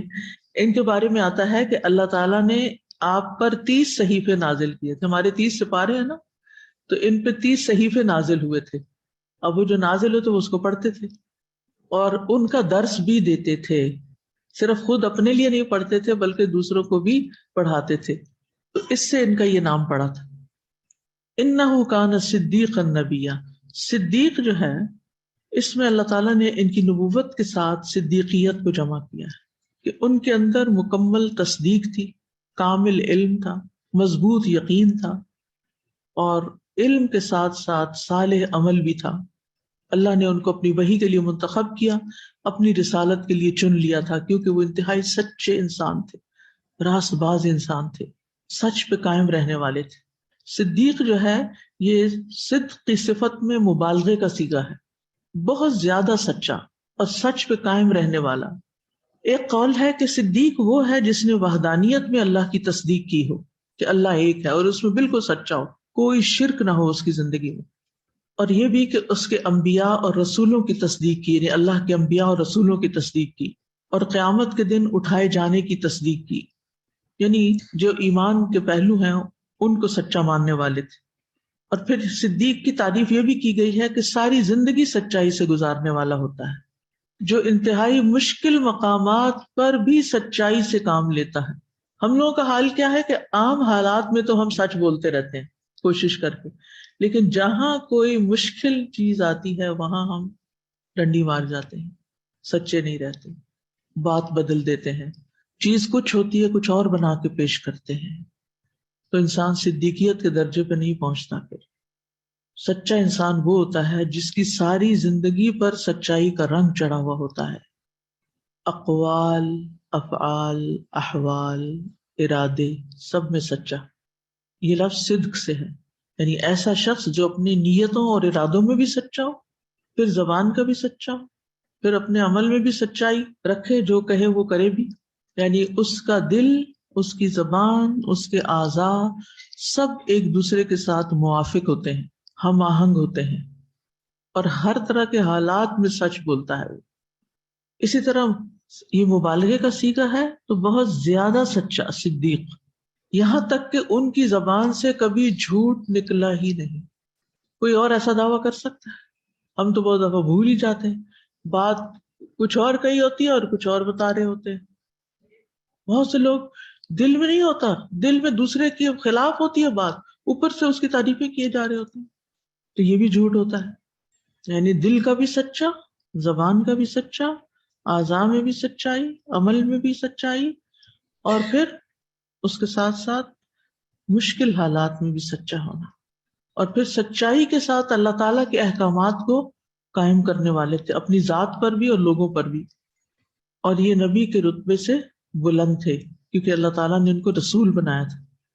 وَرَفَعْنَاهُ مَكَانًا عَلِيًّا، اور ہم نے ان کو بلند مقام پہ اٹھا لیا۔ یہ ادریس علیہ السلام کا دوسرا وصف بیان ہوا ہے۔ مفسرین اس کے دو معنی بیان کرتے ہیں۔ نمبر 1، معنوی رفت، یعنی بلند مرتبہ عطا کیا، اور لوگوں کے درمیان ان کو بلندی عطا کی، باقی سب لوگوں میں سے ان کو عزت و مرتبہ عطا کیا، اور یہ نبوت کا مرتبہ تھا جو منازل اور رتبوں سے بلند تر ہے۔ ہم چنے گئے نا، بلندی عطا کر دی۔ ظاہر ہے کہ نبوت اکتسابی نہیں ہوتی، بندہ محنت کر کے کوئی ڈگری نہیں حاصل کر سکتا نبوت کی۔ ابھی ریسنٹلی کسی نے دعویٰ کیا اور آپ کو معلوم ہے کہ کیا ہوا پھر اس کا نتیجہ، تو کوئی جرت بھی ایسی کرے تو بہت بڑا مجرم قرار پاتا ہے۔ تو تھے اللہ جس کو چنے، اور نبی صلی اللہ علیہ وسلم پر یہ نبوت ختم ہو گئی، خاتم النبیین ہیں آپ۔ تو اس میں آپ دیکھیے کہ ایک ان کی بلندی یہ تھی، رفعناہ مکانا علیہ۔ بیضاوی کہتے ہیں، مفسر ہیں بیضاوی، کہ اس کا مطلب ہے نبوت کا شرف اور اللہ کے ہاں قرب، اللہ کا قرب۔ سعدی کہتے ہیں اس کا مطلب ہے رفعناہ علیہ کا مکانا علیہ، اللہ نے تمام جہانوں میں ان کا ذکر بلند کر دیا۔ یعنی اتنے پرانے نبی ہیں یہ، جیسے اور بہت سے آئے ان کا پتہ ہی نہیں ہمیں، لیکن ان میں سے اللہ نے ان کا نام باقی رکھا اور مقربین کے درمیان ان کے مرتبے کو بلند کیا، تو ان کی شہرت بھی بلند ہوئی اور ان کا مرتبہ بھی بلند ہوا، اور یہ سچائی کی بنیاد پر ہوا۔ بہت سچے تھے، ہر چیز میں سچ بولنے کی اور سچا ہونے کی ضرورت ہے، تب پھر جو بلندی انسان کو ملتی ہے وہ اللہ کی طرف سے ملتی ہے اور اسے کوئی گرا نہیں سکتا۔ نمبر 2، ظاہری اور حقیقی رفعت، یعنی جسمانی طور پر ان کو اٹھا لیا گیا، ایک معنی یہ ہے، اور یہ اکثر مفسرین کا قول ہے۔ واقعہ معراج کے موقع پر نبی صلی اللہ علیہ وسلم نے فرمایا، پھر جبریل علیہ السلام مجھے چوتھے آسمان پر لے کر پہنچے اور دروازہ کھٹکھٹایا، پوچھا گیا کون ہے؟ انہوں نے جواب دیا میں جبریل ہوں۔ پوچھا گیا تمہارے ساتھ کون ہے؟ انہوں نے کہا محمد صلی اللہ علیہ وسلم ہے۔ پوچھا گیا کیا انہیں دعوت دی گئی تھی؟ انہوں نے کہا ہاں۔ کہا گیا خوش آمدید، جس سفر پر آئے وہ مبارک اور خوشگوار ہو۔ یہ پہلے آسمان والوں نے ویلکم کیا اس طرح۔ پھر دروازہ کھول دیا گیا اور جب چوتھے آسمان پہنچے تو ادریس علیہ السلام سے ملاقات ہوئی۔ جبریل علیہ السلام نے کہا یہ ادریس ہیں، انہیں سلام کریں۔ میں نے سلام کیا، کیونکہ حکم کیا ہے جو باہر سے آئے وہ سلام کرے گھر والوں۔ میں نے سلام کیا تو انہوں نے سلام کا جواب دے کر کہا نیک بھائی اور صالح نبی خوش آمدید، نیک بھائی صالح نبی خوش آمدید، یعنی نبی صلی اللہ علیہ وسلم کو انہوں نے ویلکم کیا۔ تو اس سے یہ پتہ چلتا ہے اور صحیح صاف حدیث سے کہ وہ چوتھے آسمان پر بلند اٹھائے ہوئے ہیں۔ اسرائیلی روایات میں اس کی تفصیل تھوڑی سی مزید ڈیٹیل ملتی ہے، وہ کیا ہے؟ عبداللہ بن عباس نے کعب احبار سے دریافت کیا، کعب احبار یہودی عالم تھے، پھر مسلمان ہو گئے تھے، کہ ادریس علیہ السلام سے متعلق اس آیت ورفعناہ مکانا علیہ کا کیا مطلب ہے؟ تو کعب رضی اللہ عنہ نے جواب دیا کہ اللہ تعالیٰ نے ادریس علیہ السلام پر ایک مرتبہ یہ وحی نازل فرمائی، اے ادریس تمام اہل دنیا جس قدر روزانہ نیک عمل کریں گے ان سب کے برابر میں تمہیں ہر دن اجر عطا کروں گا۔ جیسے قابیل کے ساتھ کیا ہوا کہ دنیا میں جتنے قتل ہوں گے اس کے برابر گناہ اس کو ملے گا، اور ادریس علیہ السلام سے یہ وعدہ کیا گیا کیونکہ اللہ کے مقرب بندے تھے، اللہ کے خزانے بڑے وسیع ہیں، اللہ کے لیے کیا مشکل ہے کہ کسی کو جتنا چاہے نواز دے۔ اس لیے ہمیں چھوٹی چھوٹی دعائیں نہیں مانگنی چاہیے، بڑی چیزیں مانگنی چاہیے اللہ سے، بڑے درجے، بڑے مقام، بڑے کام، بڑے دل، کیونکہ اللہ خود بہت بڑا ہے اور بڑائی والا ہے، اور بڑائی اسی کے لائق ہے۔ ہم سب چھوٹے ہیں، لیکن یہ ہے کہ پھر اللہ سے زیادہ خیر مانگا کریں۔ بہرحال ادریس علیہ السلام نے یہ سنا کہ اتنا ثواب مجھے روز ملے گا، تو ان کو یہ خواہش پیدا ہوئی کہ میرے اعمال میں روزانہ اضافہ ہو، اس لیے عمر کا حصہ طویل ہو جائے تو اچھا ہے، اور پھر زیادہ دن جیوں، موت نہ آئے، تاکہ جتنے دن جیوں گا اتنے دن عمل زیادہ بڑھے گا۔ انہوں نے وحی الہی اور اپنے اس خیال کو ایک رفیق فرشتے پر ظاہر کر کے کہا کہ اس معاملے میں موت کے فرشتے سے گفتگو کرو تاکہ مجھے نیک اعمال کے اضافے کا زیادہ سے زیادہ موقع ملے، یعنی زیادہ دن دنیا میں رہوں اور زیادہ نیکیاں کما کے جاؤں۔ اس فرشتے نے جب یہ سنا تو ادریس علیہ السلام کو اپنے بازوؤں پہ بٹھا کر لے اڑا۔ جب چوتھے آسمان سے گزر رہے تھے تو موت کا فرشتہ زمین کے لیے اتر رہا تھا، وہیں دونوں کی ملاقات ہو گئی۔ ساتھی فرشتے نے موت کے فرشتے سے ادریس علیہ السلام کے بارے میں گفتگو کی۔ موت کے فرشتے نے دریافت کیا کہ ادریس کہاں ہے؟ کہا میری پشت پہ سوار ہیں۔ فرشتوں کے پر بھی شاید پیچھے ہی ہوتے ہوں گے نا، بازو پرندوں کے جیسے، کیونکہ ہم نے کہا نا انہوں نے بازوؤں پہ سوار کیا، یعنی پروں پہ سوار کیا، تو ان کا ادریس کہاں؟ ان کا پیچھے ہے، کئی پروں میں چھپائے ہوئے، اللہ ہی جانتا، گمان نہیں کر سکتے۔ موت کا فرشتہ کہنے لگا اللہ کی طرف سے مجھے یہ حکم ہوا کہ ادریس علیہ السلام کی روح چوتھے آسمان پہ قبض کروں، اس لیے میں سخت حیرت اور تعجب میں تھا، یہ کیسے ممکن ہے جبکہ ادریس علیہ السلام تو زمین پر ہے۔ اسی وقت فرشتہ موت نے ادریس علیہ السلام کی روح قبض کر لی۔ یہ واقعہ نقل کر کے کعب احبار نے فرمایا کہ اللہ کے اس ارشاد وَرَفَعْنَاهُ مَكَانًا عَلِيًّا کی یہی تفسیر ہے، یہی مطلب ہے وَرَفَعْنَاهُ مَكَانًا عَلِيًّا کا۔ اور پھر یہ بھی کہ ادریس علیہ السلام کو نبوت کے ذریعے بھی بلندی ملی اور جنت میں بھی بلند مقام ملے گا. یعنی رفعناہ مکانا علیہ کا مطلب تقرب اور نبوت کا شرف تو ہے ہی، یا اونچے مرتبے کی طرف بلند کرنے سے مراد جنت میں بسانا ہے، کیونکہ اس سے زیادہ اولا اور اشرف کوئی چیز نہیں. ٹھیک ہے. اعلی الجنان، جنت کے اعلیٰ ترین مقامات، فردوس الاعلیٰ یہ کہتے ہیں نا، جزاک اللہ الفردوس الاعلیٰ. اللہ آپ کو اعلیٰ علیین، اعلیٰ فردوس میں جگہ عطا کرے، کیونکہ وہ سارے آسمانوں سے بھی اوپر ہے. ٹھیک ہے. تو 3 چیزیں ہو گئی. نمبر 1، دنیا میں اللہ نے ان کو سارے لوگوں میں سے نبوت کے لیے چن لیا، بلند مقام دیا. پھر ان کو چوتھے آسمان پر اٹھا لیا گیا، برزخ میں وہ بلند مقام پر ہیں. پھر جنت میں اعلیٰ ترین مقام ہوگا، انجام میں بھی بلندی. کیسے خوش قسمت ہوتے ہیں نا ایسے لوگ، لیکن ان کے اندر کیا ہوتا ہے؟ سچائی. میں انشاءاللہ اس پہ تفصیلی بات کروں گی اور اس کے انالیسس کرواؤں گی آپ کو، کہ ہم اپنی زندگی میں خود اپنے جھوٹ تلاش کریں کہ ہم کہاں کہاں گڑبڑ کر رہے ہیں، تاکہ ہم اس سے باہر نکلیں، سچے بن جائیں. جب سچائی ہوگی تو اللہ کا قرب بھی نصیب ہوگا انشاءاللہ. کسی کے جھوٹا ہونے کے لیے اتنا ہی کافی کہ ہر سنی سنائی بات کو آگے کرتے. اور آج کل ہماری گفتگو ہی یہی ہوتی، ہی سیڈ شی سیڈ، کیا حقیقت ہے کیا نہیں. اس نے کہا وہ فلاں ایسا چور ہے، فلاں ایسا ہے، ہم نے کہا اچھا ہم بھی آگے بتاتے ہیں کہ فلاں چور ہے. ہم نے دیکھا ہی نہیں، تحقیق ہی نہیں، تصدیق ہی نہیں، بس جو منہ میں آیا بول دیا، جو سنا آگے سنا دیا. نہیں، کوئی اس کی جڑ بنیاد ہونی چاہیے، اس کی اصل اصول ہونا چاہیے. تو اللہ سبحانہ تعالیٰ سے دعا ہے کہ اللہ ہمیں بھی صدیقین میں کر دے. وَكُونُوا مَعَ الصَّادِقِينَ. وآخر دعوانا ان الحمد للہ رب العالمین. سبحانک اللہم وبحمدک، اشہد ان لا الہ الا انت، استغفرک واتوب الیک. السلام علیکم ورحمۃ اللہ وبرکاتہ. فاقصص القصص لعلهم يتفكرون. الله أكبر الله أكبر الله أكبر، لا إله إلا الله والله أكبر، الله أكبر ولله الحمد. الله أكبر الله أكبر الله أكبر، لا إله إلا الله والله أكبر، الله أكبر ولله الحمد.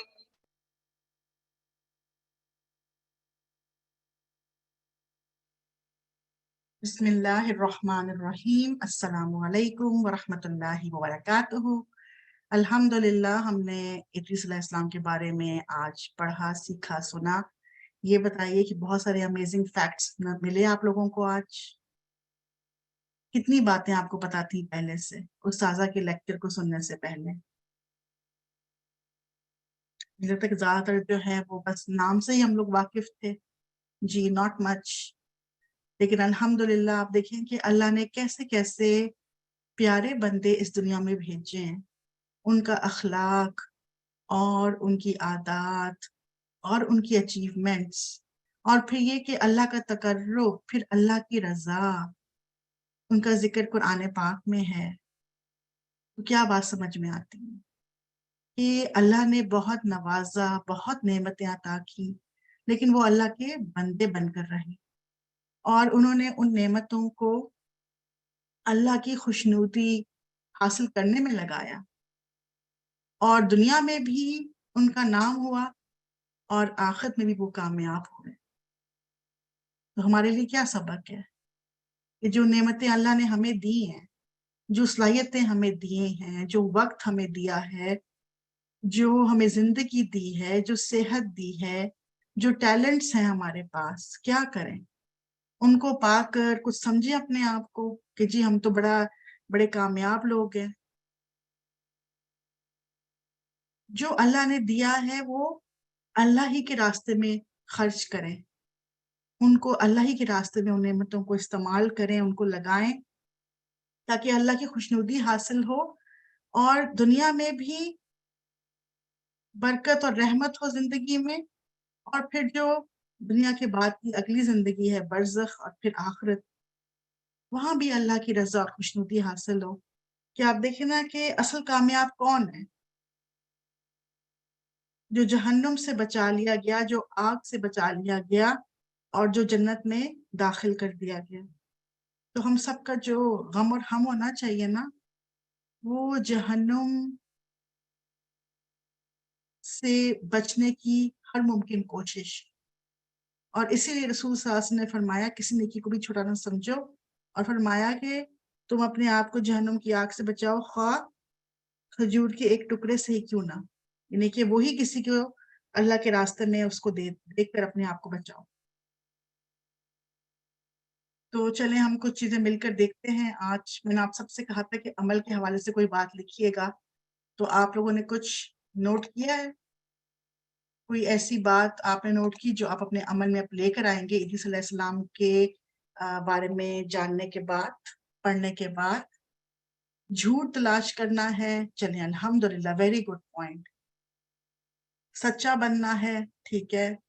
آپ دیکھیں کہ کہنا بڑا آسان ہے نا، لیکن آپ دیکھیں کہ مجھے اکثر لگتا ہے کہ پتہ ہم جھوٹ عادتاً بولتے ہیں، ضرورت نہیں ہوتی جھوٹ بولنے کی، لیکن ہمیں اتنی عادت پڑ گئی کیونکہ ہم جن چیزوں کو دیکھتے ہیں میڈیا میں کیا ہو رہا ہے اس وقت، زیادہ تر جو خبریں آتی ہیں، یا ایون آپ دیکھیں جو پروڈکٹ سیل کرنے ہوتے ہیں، میرے ساتھ تو اکثر ایسا ہوا کہ پروڈکٹس کے جو ایڈورٹیزمنٹس تھے ان کو دیکھ کر چیز منگوا لی، اور وہ جو بتائی گئی تھی وہ تو اس نے کام ہی نہیں کیا۔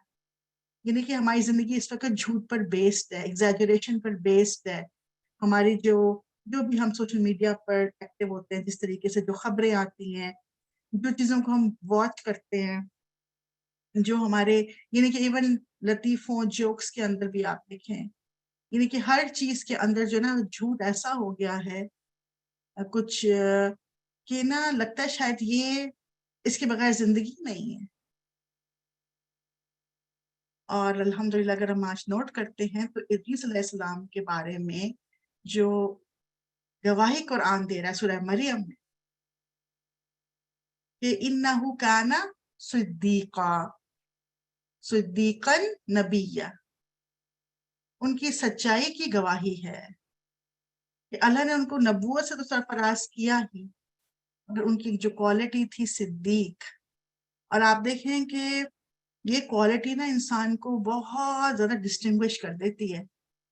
جو سچے لوگ ہوں گے ان کے بارے میں ہے نا کہ وہ قیامت کے روز انبیاء اور شہداء، صالحین، صدیقین، یہ سب اکٹھے ہوں گے، یعنی کہ اپنی سچائی کی وجہ سے انسان اس گیدرنگ میں ہو جائے گا جس میں انبیاء علیہ السلام ہوں گے، جس میں شہداء ہوں گے جنہوں نے اپنی زندگیاں، اپنے خون کے قطرے جو ہیں وہ اللہ کی راہ میں خرچ کیے، یعنی کہ ان کو اپنا جو خون، جو قیمتی چیز ہے اپنی جان، وہ اللہ کی راہ میں لگا دی۔ اور پھر اس کے علاوہ اور کون ہوں گے؟ صالحین، ٹھیک ہے نا۔ تو اور پھر یہ بھی کہا گیا کہ قیامت کے روز یہ جو ہے صدیقین، جو سچ بولنے والے، یہ نور کے ممبروں پر ہوں گے، یعنی کہ جو سچائی ہے نا وہ ایسا نور انسان کو بخشتی ہے۔ تو یہ سب انعمت علیہم ہیں، بالکل ان پر اللہ نے انعام کیا۔ تو آپ دیکھیں کہ ہم جو ہے وہ اگر سچائی کی صفت کو اپنا لیں نا، اگر ہم اس کو اڈاپٹ کر لیں تو یہ صفت ہمیں دنیا میں بھی اور آخرت میں بھی بلند مقام دے گی اور رسوائیوں سے بچائے گی۔ اب دیکھیے دنیا میں بھی نا کچھ لوگ ہوتے ہیں، آپ کو پتہ ہوتا ہے کہ ہاں الحمدللہ یہ باتیں کھرے ہیں، سچے ہیں، ہم ان پر ٹرسٹ کر سکتے ہیں۔ اور کچھ لوگ ہوتے ہیں کہ آپ کو پتہ ہوتا ہے کہ انہوں نے بس جھوٹ بولنا ہے، دھوکہ دینا ہے، یہ سچ کی بات نہیں کرتے۔ اور کسی کے بارے میں یہ چیز اگر آپ کے ذہن میں آ جائے نا کہ فلاں شخص جھوٹا ہے یا جھوٹ بولتا ہے، آپ دیکھیں کہ جیسے مرضی آپ کا ریلیشن شپ ہو نا، آپ اس بندے پہ ٹرسٹ نہیں کر سکتے، کتنا قریبی آپ کا کیوں نہ وہ ریلیٹیو یا آپ کا جو ہے وہ اس کے ساتھ ریلیشن نہ ہو۔ تو یہ دیکھیں کہ صدیق جو ہے سچائی کی جو صفت ہے اس نے کیا کیا، بلند مقام ان کو عطا کیا. اور پھر آپ دیکھیں کہ اللہ انہی کے بارے میں گواہی دیتے ہیں نا کہ اللہ نے ان کو اپنی رحمت میں داخل کیا، ان کو صالحین میں شامل کیا. ٹھیک ہے. اور یہ سارے اللہ کے جو ہے وہ نیک لوگ تھے. ہمارے لیے ان میں بہت ساری چیزیں ہیں سیکھنے کے لیے. بالکل سچائی دل کا سکون بھی دیتی ہے اور تعلقات بھی بہتر ہو جاتے ہیں. تو الحمدللہ یہ دیکھتے ہیں ہم کہ ادریس علیہ السلام جو ہیں ان کا تعلق بھی آدم علیہ السلام سے کیسے بنتا ہے. یہ ان کے پوتے ہیں، نوح علیہ السلام کے جد امجد ہیں. اچھا ان کا نام جو ہے آپ دیکھیں یہ اپنے لقب سے مشہور ہے نا، ادریس. نام ان کا کیا ہے؟ اخنو. تو یہ لقب ادریس کیسے پڑا؟ کس طرح سے یہ لقب ان کا پڑ گیا تھا؟ کچھ ذہن میں ہے آج کے لیسن کو سننے کے بعد؟ درس سے ہے ایکچولی، درزی سے نہیں ہے. ادریس از فرام درس. اور وہ درس و تدریس کرتے تھے، پڑھتے پڑھاتے تھے. اور یہاں پہ یہ بات بھی سمجھ میں آتی ہے نا، علم کی اہمیت سمجھ میں آتی ہے. ٹھیک ہے. اور یہ جو تھے یہ نوح علیہ السلام سے پہلے تشریف لے کر آئے تھے، آپ سے پہلے کے نبی ہیں ادریس علیہ السلام. مزید ہم دیکھتے ہیں کہ ان کو اللہ نے بہت سارے ہنر دیے. آپ دیکھیے کہ ہمارے اندر بھی ٹیلنٹس ہوتے ہیں، بعض اوقات 1 یا 2، ٹھیک ہے 3 ہو گئے تو بہت بڑی بات ہے، 4. ادریس علیہ السلام کو اللہ نے بہت سارے ہنر جو تھے ان سے نوازا، ان کو بہت سی چیزوں کو سکھایا. اور ہمیں یہ بات بھی سمجھ میں آتی ہے کہ یہ بھی اللہ ہی کی دین ہوتی ہے. کوئی ٹیلنٹ ہے ہمارے اندر، ہم اچھا کھانا بنا لیتے ہیں، یا ہم جو ہے وہ بہت بہترین طریقے سے کسی بھی مسئلے کا جو ہے وہ اچھا حل نکال لیتے ہیں، یا ہماری زبان میں بڑی حلاوت ہے، لوگ ہماری بات سمجھتے ہیں، یا ہم بہت اچھا لکھتے ہیں، یا ہم بہت اچھا سٹچ کرتے ہیں. ٹھیک ہے نا. اللہ نے ہر ایک کو مختلف صلاحیتیں دی ہوتی ہیں. تو یہ اللہ کی دین ہے. پھر وہی بات آتی ہے کہ ہمارا کمال نہیں ہوتا اس میں، اس کو اللہ کی دین سمجھنا چاہیے. اور یہاں پر بھی آپ دیکھیں کہ جن ہنر کا ذکر کیا گیا ہے ادریس علیہ السلام کے، ان میں کیا کہا گیا کہ یہ اللہ کی طرف سے ہے. تو سب سے پہلے تو ہے کہ یہ درزی کا کام کرتے تھے. اچھا ایک اور چیز آپ دیکھیں کہ انبیاء علیہ السلام کے جو جابس نا بڑے ہی وہ ہمبلنگ قسم کے جابس تھے. ان میں کوئی تکبر نہیں تھا. اب آپ دیکھیں کہ آج فلاں کوئی شخص جو ہے وہ درزی ہو تو ہم شاید اس کو نا اتنی عزت کی نگاہ سے نہیں دیکھتے. اچھا درزی ہے نا، ٹیلر ہی ہے، یہ قرآن پڑھتا پڑھاتا ہو، ساتھ وہ درزی بھی ہو، ٹھیک ہے جی صحیح ہے. لیکن آپ دیکھیں کہ انبیاء علیہ السلام نے ایسے کام کیے ہیں اور ان کاموں کو چھوٹا نہیں سمجھا یا آر نہیں سمجھا. رسول اللہ صلی اللہ علیہ وسلم کے بارے میں کیا آتا ہے کہ وہ اپنے کپڑوں کے اوپر خود ایون لگا لیا کرتے تھے. کہیں سے اگر پھٹ گیا تو یہ نہیں کہ چلو اس کو ریپلیس کر دیا جائے، بھائی آپ کیا کرتے تھے؟ خود ہی اس کے اوپر ایون لگا لیتے تھے. مطلب سوچے رہے کتنی خوبصورت بات ہے کہ کپڑے جو ہے وہ انسان کو عزت نہیں دیتے. کپڑوں کا ایک مقصد ہے اور وہ کیا ہے کہ سطر انسان کا وہ ڈھانپ دیں، یہ مقصد ہے. ان کو پہن کر دوسروں کو امپریس کرنا، برانڈز شو کرنا، ہمارے پاس فلاں فلاں برانڈ کے کپڑے ہیں، اور پھر اتراتے ہوئے مجلسوں میں جانا. اب عید آ رہی ہے نا تو خواتین کو فکر کس چیز کی ہے؟ زیادہ تر کیا مسئلے ہوتے ہیں، ہمیں بھری ہوتی ہے ہماری کلازٹس، لیکن ہم کیا کہتے ہیں پہننے کو ہے ہی نہیں کچھ، کیا پہنے. تو وہی بات ہے کہ شیطان نے کیا کیا ہے، جس مقصد کے لیے اللہ نے ہمیں بھیجا اس طرف تو ہماری توجہ جو ہے نا اس کو نہیں رہنے دیتا فوکسڈ، بلکہ ہمیں ڈسٹریکٹ کر دیتا. تو یہ درزی کا کام کرتے تھے. اس کے علاوہ ہم دیکھتے ہیں کہ یہ باہم کشش کے جو رموز اور اسرار کی تعلیم تھی اللہ نے ان کو سکھائی. میتھمیٹکس سکھائی، الجبرا سکھائی. آپ دیکھیں کہ یہ تمام علوم جو ہیں یہ اچھے خاصے ڈیفیکلٹ علوم ہیں، جو ابھی آپ میں سے الحمدللہ جنہوں نے پڑھا ہے سبھی آلموسٹ اسکولز وغیرہ میں پڑھتے ہیں، ہائی اسکول تک. تو یہ کوئی ایزی سبجیکٹس نہیں ہیں. تو اللہ نے ان کو ان کا عالم بنایا تھا. سبحان اللہ. یعنی کہ یہ سارے علم جو تھے اللہ نے ان کے لیے آسان کر دیے تھے. یہاں سے ایک اور بات ہم سب کے لیے بھی سمجھ میں آتی ہے کہ کبھی بھی نہ سمجھیں کہ کوئی علم جو ہے وہ اس کو سیکھنا ناپسندیدہ ہے دین کے اندر. جیسے کہ میتھمیٹکس ہے، الجبرا ہے، باٹنی ہے، بایولوجی ہے، یہ سب بھی علوم ہیں جو اللہ نے سکھائے ہیں. اور آپ دیکھیں کہ جیسے بایولوجی وغیرہ ہے تو میڈیسن کے لیے ضرورت ہوتی ہے ان سبجیکٹس کی. تو الحمدللہ انسان ان علوم کو سیکھنے کے بعد جو ہے وہ کس نہ کسی طور پر لوگوں کے لیے فائدہ مند ہی بنتا ہے. ہاں، ہم ایک دعا بھی سکھائی گئی ہے نا کہ اللہم انی اسألک علما نافعا، یا اللہ میں تجھ سے نفع مند علم کا سوال کرتی ہوں کہ ایسا علم جو مجھے بھی نفع دے اور جس سے دوسرے بھی مستفید ہوں. پھر اس کے علاوہ آپ دیکھیں کہ ان کو انجینئرنگ کا بھی اللہ نے علم دیا تھا. اور اس کے علاوہ جیومیٹری کی بات ہم نے بھی کر لی. پھر یہ کہ سب سے پہلے قلم کے ساتھ تحریر لکھی، یعنی کہ he was the first one جنہوں نے پین کو یوز کیا. اب آپ دیکھیں کتنی ٹیکنالوجی آپ کو نظر آ رہی ہے نا. ہم سمجھتے ہیں جی اس وقت ہم جو ہیں سب سے زیادہ ٹیکنالوجی والے لوگ ہیں، اور جو ہم سے پہلے کے لوگ تھے بیچارے ان کو تو کچھ پتہ ہی نہیں تھا. لیکن یہ سب چیزیں اللہ کی دین ہے، اور اللہ جس کو عطا فرمائے. اور ہم سے پہلے بہت سی اقوام ایسی گزری ہیں جو ہم سے بہتر تھیں، اللہ نے ان کو بہت کچھ عطا کیا.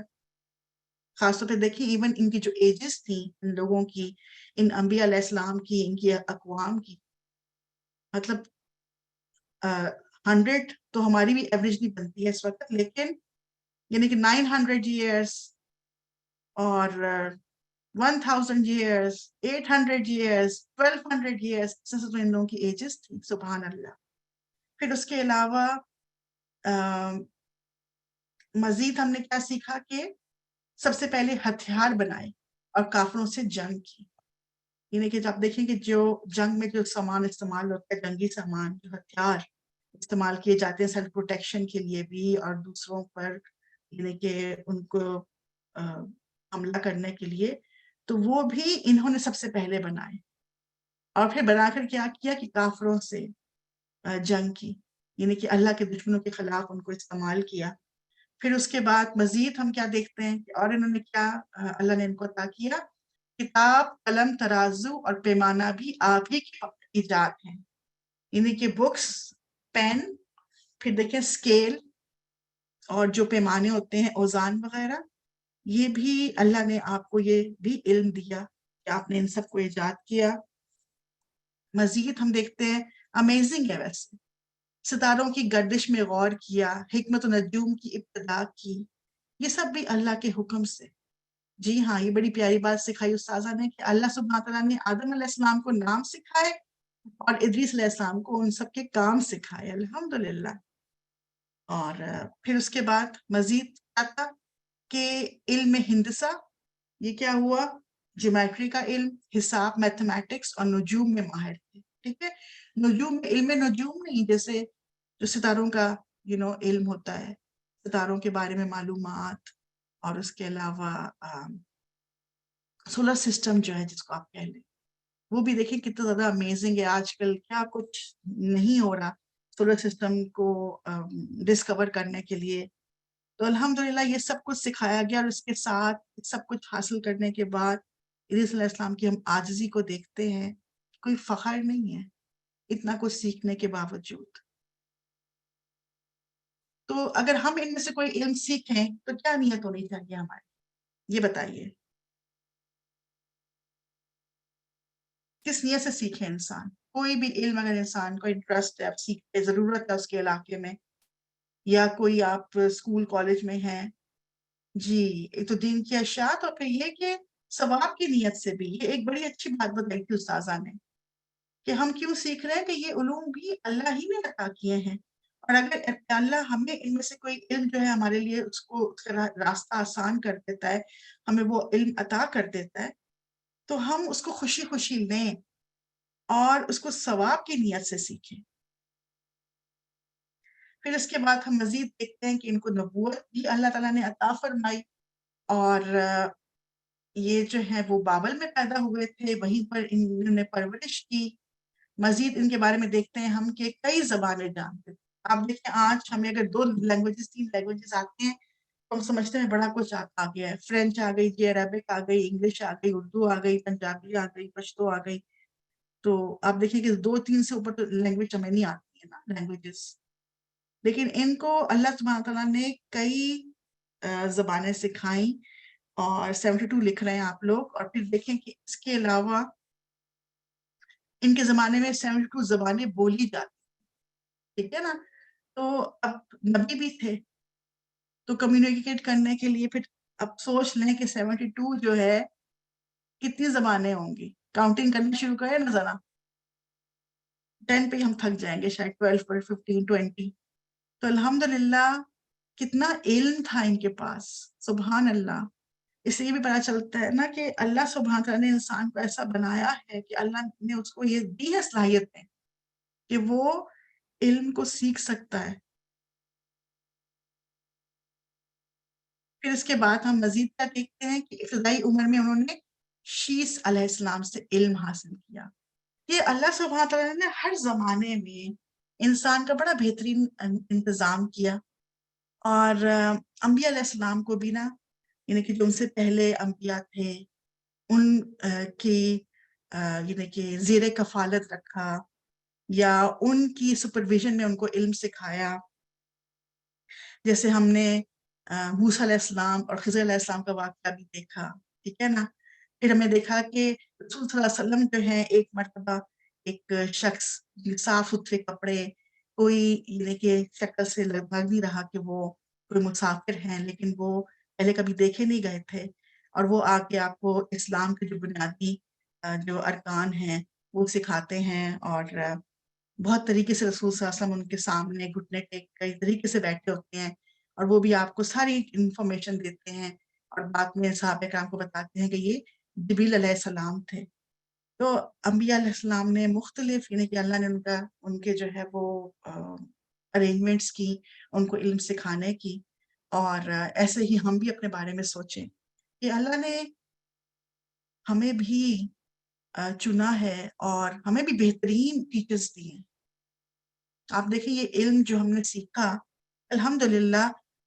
آپ لوگوں کے بارے میں نہیں کچھ کہہ سکتی، لیکن اگر میں اپنے بارے میں دیکھتی ہوں تو میرے پاس جو زیادہ تر علم ہے، میرے پاس بیسک علم اللہ نے مجھے دیا، راستہ دکھایا تھا اللہ نے. اللہ انسان کو راستے پہ چلاتا ہے. اور میں خوش نصیب ہوں کہ میں نے کالج میں اسلامک اسٹڈیز پڑھی. حالانکہ میں بایولوجی کی پری میڈ اسٹوڈنٹ تھی، لیکن کچھ ایسے حالات ہوئے کہ الحمدللہ I was able to do my bachelor's in Islamic studies. اور اس وقت ہی مجھے سمجھ میں آتا تھا کہ کیونکہ جو ٹرن تھا وہ بہت ہی ڈفرینٹ تھا from pre med to Islamic studies. لیکن جب بعد میں یعنی کہ جب قرآن کے ساتھ ایک تعلق مضبوط ہوا، I realized کہ اللہ نے مجھے اس راستے پر پہلے ہی لگا دیا. اور پھر اس کے بعد جو میرا بیشتر علم ہے، ٹھیک ہے نا، کیونکہ بیچلرز میں آپ بہت ینگ ہوتے ہیں اس ٹائم پر، اتنی چیزوں کا پتہ نہیں ہوتا. تو جو بیشتر علم تھا وہ online through Alhuda classes, استاذہ ان کے ذریعے زیادہ تر جو علم ہے میں نے حاصل کیا الحمدللہ.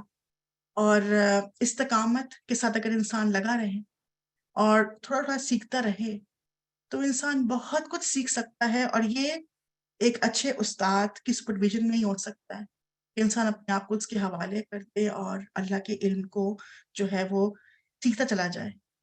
تو یہ اللہ کا ہم سب کے اوپر جو ہے وہ ایک جیسے کہتے ہیں نا کہ فضل ہے ہم سب کے اوپر، کیونکہ علم جو ہے وہ ایک بہت خوبصورت نعمت ہے. اللہ سبحانہ تعالیٰ ہر دل کو علم کے لیے نہیں چنتا، اور یہ نور ہے، اور اللہ اس نور کو جو ہے وہ سلیکٹیو لوگوں کو ہی عطا فرماتا ہے. پھر مزید ہم دیکھتے ہیں کہ جب سن شعور کو پہنچے تو اللہ تعالیٰ نے ان کو نبوت سے سرفراز کیا. اب آپ دیکھیں کہ ان کی بھی ٹریننگ کی گئی، ان کو مختلف قسم کے علوم سکھائے گئے، پھر ان کو جو ہے وہ دین کا علم جو ہے وہ شیس علیہ السلام کے سپرویژن میں انہوں نے اس کو بھی حاصل کیا. اور جب وہ اتنے میچیور ہو گئے اس علم کو سیکھنے کے بعد کہ اب وہ اسے کیری کر سکتے ہیں، تو پھر اللہ نے ان کو نبوت سے سرفراز کیا. یعنی کہ انسان کی زندگی میں نا سٹیجز آتی ہیں اور اللہ سبحانہ تعالیٰ انسان کو نا مختلف ادوار سے، مختلف سٹیجز سے، مختلف آزمائشوں سے گزار کر تیار کر رہا ہوتا ہے. جیسے کہ موسیٰ علیہ السلام کے بارے میں قرآن میں فرمایا نا اللہ نے کہ اب تم آ گئے، مقرر وقت پر مقرر جگہ پر پہنچ گئے ہو، ہم نے تمہیں اپنے لیے تیار کیا ہے. بہت بڑی بات ہے، بہت بڑا آنر ہے جو موسیٰ علیہ السلام کو دیا گیا. اللہ ان کو تیار کر رہے تھے، فرعون کے محل میں ان کی پرورش کرائی تاکہ وہ جو دیکھیں جب گھر میں انسان کسی کے رہتا نا تو اس کو گھر والوں کی باتیں، ان کا انداز، رہنے سہنے کا طریقہ، ان کے راز، سب باتیں پتہ چل جاتی ہیں. تو فرعون سے مقابلہ تھا اور فرعون بڑا جابر قسم کا جو ہے وہ بادشاہ تھا. تو موسیٰ علیہ السلام کے اندر وہ کانفیڈنس آ سکے کہ وہ فرعون سے بات کر سکیں، وہ اس قابل ہوں کہ فرعون کے سامنے کھڑے ہو سکیں، اس کو دعویٰ کر سکیں. اس کے لیے ایک تیاری سے گزارا گیا موسیٰ علیہ السلام کو. بعض اوقات ہوتا نا کہ ہائے بیچارے چھوٹے سے بیبی تھے تو ان کو تالاب میں ڈال دیا گیا، کتنا مشکل تھا. پھر فرعون کے دربار میں ان کی پرورش ہوئی. ایسے کسی اور کے بارے میں بھی انسان بعض اوقات سمجھتا نہیں ہے. رسول صلی اللہ علیہ وسلم دیکھیں ان کی وفات، ان کی پیدائش سے پہلے ہی والد کی وفات ہو گئی. 6 سال کے بھی ابھی نہیں ہوئے تھے تو والدہ کی وفات ہو گئی. 8 سال کے ہوئے تو دادا کی وفات ہو گئی. ٹھیک ہے نا. تو جو پیارے پیارے رشتے جو ان سے اتنی محبت کرتے تھے آہستہ آہستہ بچپن میں چھوٹے چلے گئے. لیکن اس کا ایک مقصد تھا کہ رسول صلی اللہ علیہ وسلم کو اللہ سبحانہ تعالیٰ نے کسی کے ساتھ بہت اٹیچ نہیں ہونے دیا. ان کی اٹیچمنٹ زیادہ تر کس سے تھی؟ اللہ کے ساتھ تھی. اللہ سبحانہ تعالیٰ کے ساتھ کنیکشن تھا. کیونکہ بعض اوقات ہم جو ہمارے ہوتے ہیں نا بہت پیارے، ہم ان پر بھی ڈپینڈ کرنا شروع کر دیتے ہیں. ہمیں لگتا ہے بس یہ ہیں تو بس ہماری زندگی ہے اور یہ نہیں ہے تو بس پھر ہم بھی نہیں. لیکن نہیں، انسان ایک مسافر ہے. یہ دنیا کیا ہے؟ یہ دنیا ایک، جسے کہتے ہیں نا کہ سرائے کہہ لیں، ایک ہوٹل کہہ دیا گیا، اس کو ایک برج کہا گیا.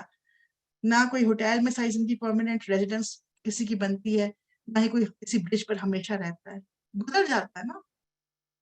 تو اصل جو انسان کا کنیکشن ہے وہ رب کے ساتھ اسٹرانگ ہونا چاہیے. باقی سب جو ہیں وہ رب کے اذن سے وہ سہارے ہوتے ہیں، لیکن پرورش کرنے والی ذات اللہ سبحانہ تعالیٰ کی ہوتی ہے. وہی مالک ہے، خالق ہے، مدبر. تو رسول صلی اللہ علیہ وسلم جو تھے ان کو بچپن ہی سے اللہ سبحانہ تعالیٰ نے ٹرین کیا ایک مقصد کے لیے کہ ان کو ان کے بعد کسی نبی نے نہیں آنا تھا اور انہوں نے دین کو جو ہے وہ یعنی کہ اس کو مکمل کرنا. پھر مزید کیا دیکھتے ہیں کہ مختلف گروہوں اور امتوں کے لیے ان کے مناسب حال، قوانین اور قواعد مقرر فرمائے. یعنی کہ اکارڈنگ ٹو دیئر نیڈس جو بھی لاس تھے، ریگولیشنز، رولز، وہ کیسے کیے انہوں نے مقرر؟ جس گروپ یا جس بھی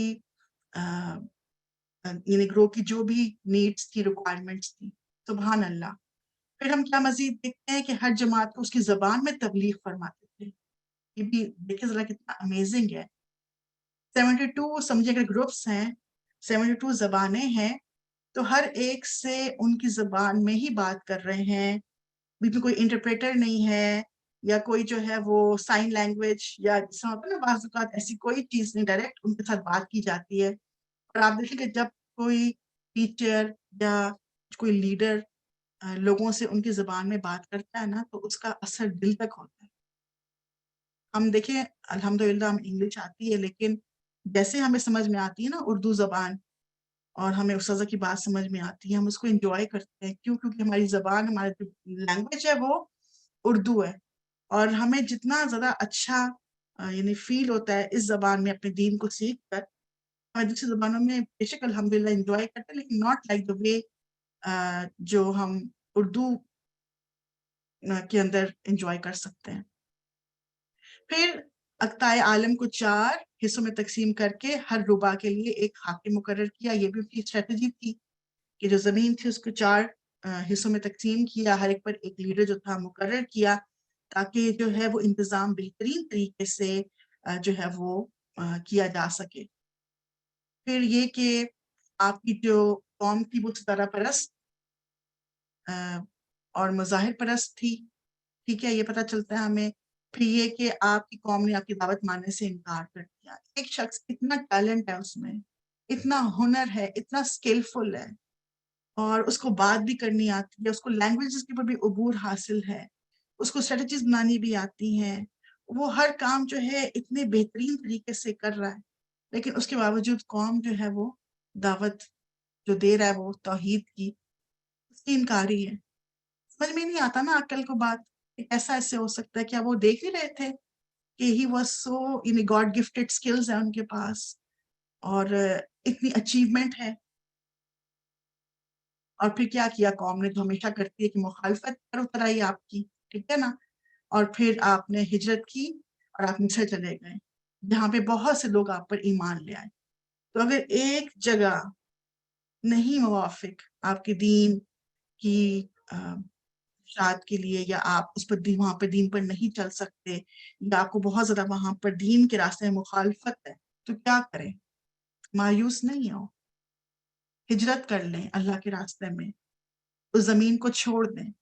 اور آپ دیکھیں کہ ہمیں کیا نظر آتا ہے کہ جب انہوں نے ہجرت کی اور جب یہ مصر چلے گئے تو اللہ نے کیا کیا؟ کچھ لوگوں کو توفیق دی جو انہی کے ہاتھوں ایمان لے کر آئے۔ ایک جگہ ان کو ریجیکشن ملی، انکار کیا قوم نے، لیکن دوسری جگہ جو ہے وہاں پہ ایکسیپٹنس ہے، لوگ ایمان لے آتے ہیں، ان کی بات سنتے ہیں۔ یہ بھی ہمارے لیے اس میں بھی سبق ہے بہت زیادہ، کہ کبھی بھی اپنے سرکمسٹانس سے مایوس نہ ہو، اور اگر ایک جگہ کام نہیں بن رہا تو دوسری جگہ ٹرائی کریں، چاہے وہ جاب کے لیے مطلب کے سلسلے میں ہو، یا دین کی اشاعت کے سلسلے میں ہو۔ پھر یہ کہ ان کی جو تعلیم کی ان کے بنیادی نکات ہم دیکھ لیتے ہیں۔ توحید سب سے امپورٹنٹ، پھر زکوٰۃ کو ادا کرنا، اور دیکھیں کہ یہ چیزیں ہمارے بھی شریعت میں جو ہے وہ اتنی ہی اہمیت کی حامل ہیں۔ پھر دشمنان اسلام سے جہاد کرنا، پھر یہ کہ ایام 20 کے روزے رکھنا، سبحان اللہ، پھر مقررہ طریقے پر عبادت الہی کرنا، یعنی کہ وہ طریقہ جو کہ بدعت نہ ہو، ٹھیک ہے نا۔ تو یہاں پر کیا پتہ چل رہا ہے کہ جو طریقے اللہ نے سکھائے ہیں انہی کو فالو کرنا عبادت کے لیے بھی، یہ کہ تمام امور میں عدل اور انصاف کو پیش نظر رکھنا، یہ سب ہماری شریعت میں بھی ماشاءاللہ سے یہ سارے احکامات موجود ہیں۔ پھر یہ کہ دنیا سے بے التفاتی، کیونکہ جس نے جو ہوتا ہے نا آخرت کا یعنی کہ چاہنے والا، وہ دنیا میں نا اپنے آپ کو اٹکا نہیں سکتا، کہ دنیا کی جو ہے خوبصورتیاں، دنیا کی رونقیں، ان میں وہ اتنا مصروف ہو جائے کہ اس کو آخرت بھول جائے۔ دنیا سے بے نیازی کی ضرورت ہے، اسی لیے آپ دیکھیں ہمارے اسلاف یا جو ہم سے ہمارے جو بزرگ تھے، دنیا بہت کم رکھی انہوں نے۔ خود رسول اللہ صلی اللہ علیہ وسلم نے اتنی کم رکھی کہ ایک مرتبہ جب پردہ لٹکایا تھا حضرت عائشہ نے، تو آپ آئے اور آپ نے کہا کہ میری نماز میں خلل دیا اس کو یہاں سے اتار دو۔ اور ایسے ہی جب ایک مرتبہ آپ لیٹے ہوئے تھے، مدینہ کی ریاست بن چکی تھی، فتوحات کا دور تھا، تو آپ جب اٹھے تو آپ کے جو کمر تھی اس پر کھجور کے چھال کے پتوں کے یعنی کہ وہ پرنٹ بن گیا تھا، کیونکہ آپ اس پر لیٹے ہوئے تھے۔ تو صحابہ کرام نے کہا کہ آپ ہمیں حکم دیں، ہم آپ کے لیے نرم گدا جو ہے اس کو ہمیں اجازت دیں آپ کی، ہم لا کے دیں آپ کو، کیا ہم اتنا بھی نہیں کر سکتے؟ کتنی انصار خواتین تھیں جو کہ آفر کرتی تھی رسول صلی اللہ علیہ وسلم ہم آپ کے لیے بناتے ہیں، اب ہمیں پرمیشن دیں۔ تو آپ نے اس وقت یہ بات فرمائی تھی نا کہ مجھے اس دنیا کی ان چیزوں سے کیا لینا دینا، میری تو مثال ایسے ایک مسافر جیسی ہے جو کچھ دیر کے لیے سستانے کے لیے کسی درخت کے نیچے جو ہے وہ رک گیا۔ یعنی کہ آپ کو اپنی آخرت جو ہے وہ اس قدر یاد رہتی تھی، اور آپ دنیا سے کیوں اپنے آپ کو یعنی کہ دنیا کی طرف جو ہے وہ آنکھ بھر کر نہیں دیکھتے تھے، اور دنیا کی رونقوں سے اپنے آپ کو دور رکھتے تھے، دنیا کے آرام سے، کہ کہیں یہ نہ ہو کہ جو آپ کا آخرت کا جو ٹارگیٹ ہے یہ دنیا کی محبت آپ کو لیزی کرتے۔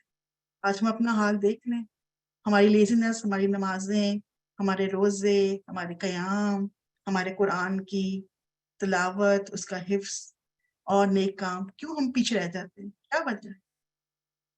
آرام طلبی، لیزینس، آخرت کے عذاب سے رستگاری کے لیے اعمال صالح کو ڈھال بنانا، یہ بھی ہماری شریعت میں ہے کہ اپنے آپ کو آخرت کے عذاب سے بچاؤ اور نیک اعمال کرو.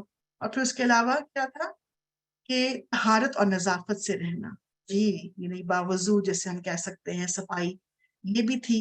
اور پھر یہ کہ ہر نشہ آور شے سے پرہیز کرنا. الحمدللہ یہ ساری چیزیں الحمدللہ ہم نے دیکھی. اب حلیہ وغیرہ جو ہے آپ لوگ خود دیکھ لیجئے، لیکن دیکھیں کتنا زیادہ بہترین طریقے سے استاذہ نے ان کا جو حلیہ ہے اس کو ڈسکرائب کیا. آئی ہوپ کہ آپ نے لکھا ہوگا. لیکن he was a handsome person. سبحان اللہ، یعنی کہ انسان کے اندر جو چیزیں ہونی چاہیے جو اس کی شخصیت کو پرکشش بناتی ہیں، وہ نہ صرف فزیکلی بلکہ ان کی جو عادات تھی، صفات تھی، ان کی جو گفتگو کا انداز تھا، ان کی جو بات کرنا، باڈی جیسچر، ٹھیک ہے، یہ سب چیزیں بھی خوبصورت تھی. اور فزیکل اپیرنس بھی بہت ہی خوبصورت تھی. تو الحمدللہ انہوں نے بہت سی بکس جو تھی پڑھی، صحیفے جو تھے نازل کیے گئے ان کے اوپر، تقریباً 30 صحیفے، ٹھیک ہے نا. اور وہ اللہ کا درس دیتے تھے، اللہ کے نام کو بلند کرتے تھے. اس لیے اللہ سبحانہ تعالیٰ نے ان کے نام کو بلند کیا. انہ کان صدیقا نبیہ. تو چلیے انشاءاللہ تعالیٰ ہمارا وقت یہاں مکمل ہو گیا ڈیئر سسٹرز. لیکن اتنی پیاری پیاری باتیں ابلیس علیہ السلام کے بارے میں جو واقعی دل کو خوش بھی جنہوں نے کیا، اور ساتھ میں یہ دل میں ایک تمنا بھی آئی کہ یا اللہ تو ہمیں بھی اپنا پسندیدہ بنا لے، ہم سے بھی کوئی کام لے لے اپنے دین کا، ہمیں بھی کچھ ایسا ہم سے کوئی توفیق عطا فرما دے، ایسے ہم سے کچھ اعمال کروا لے کہ ہم بھی تیرے نیک بندوں میں شامل ہو جائیں، ہم بھی تیری جنت میں داخل ہو جائیں، ہم بھی تیرے نیک لوگوں کی جو کمپنی ہے اس کو انجوائے کریں، اس دنیا میں بھی اور آخرت میں بھی. جزاک اللہ خیر. بارک اللہ فیکم. وآخر دعوانا ان الحمدللہ رب العالمین. سبحانک اللہم و بحمدک، اشہد ان لا الہ الا انت، استغفرک و اتوب الیک. السلام علیکم ورحمۃ اللہ وبرکاتہ. جزاک اللہ خیر.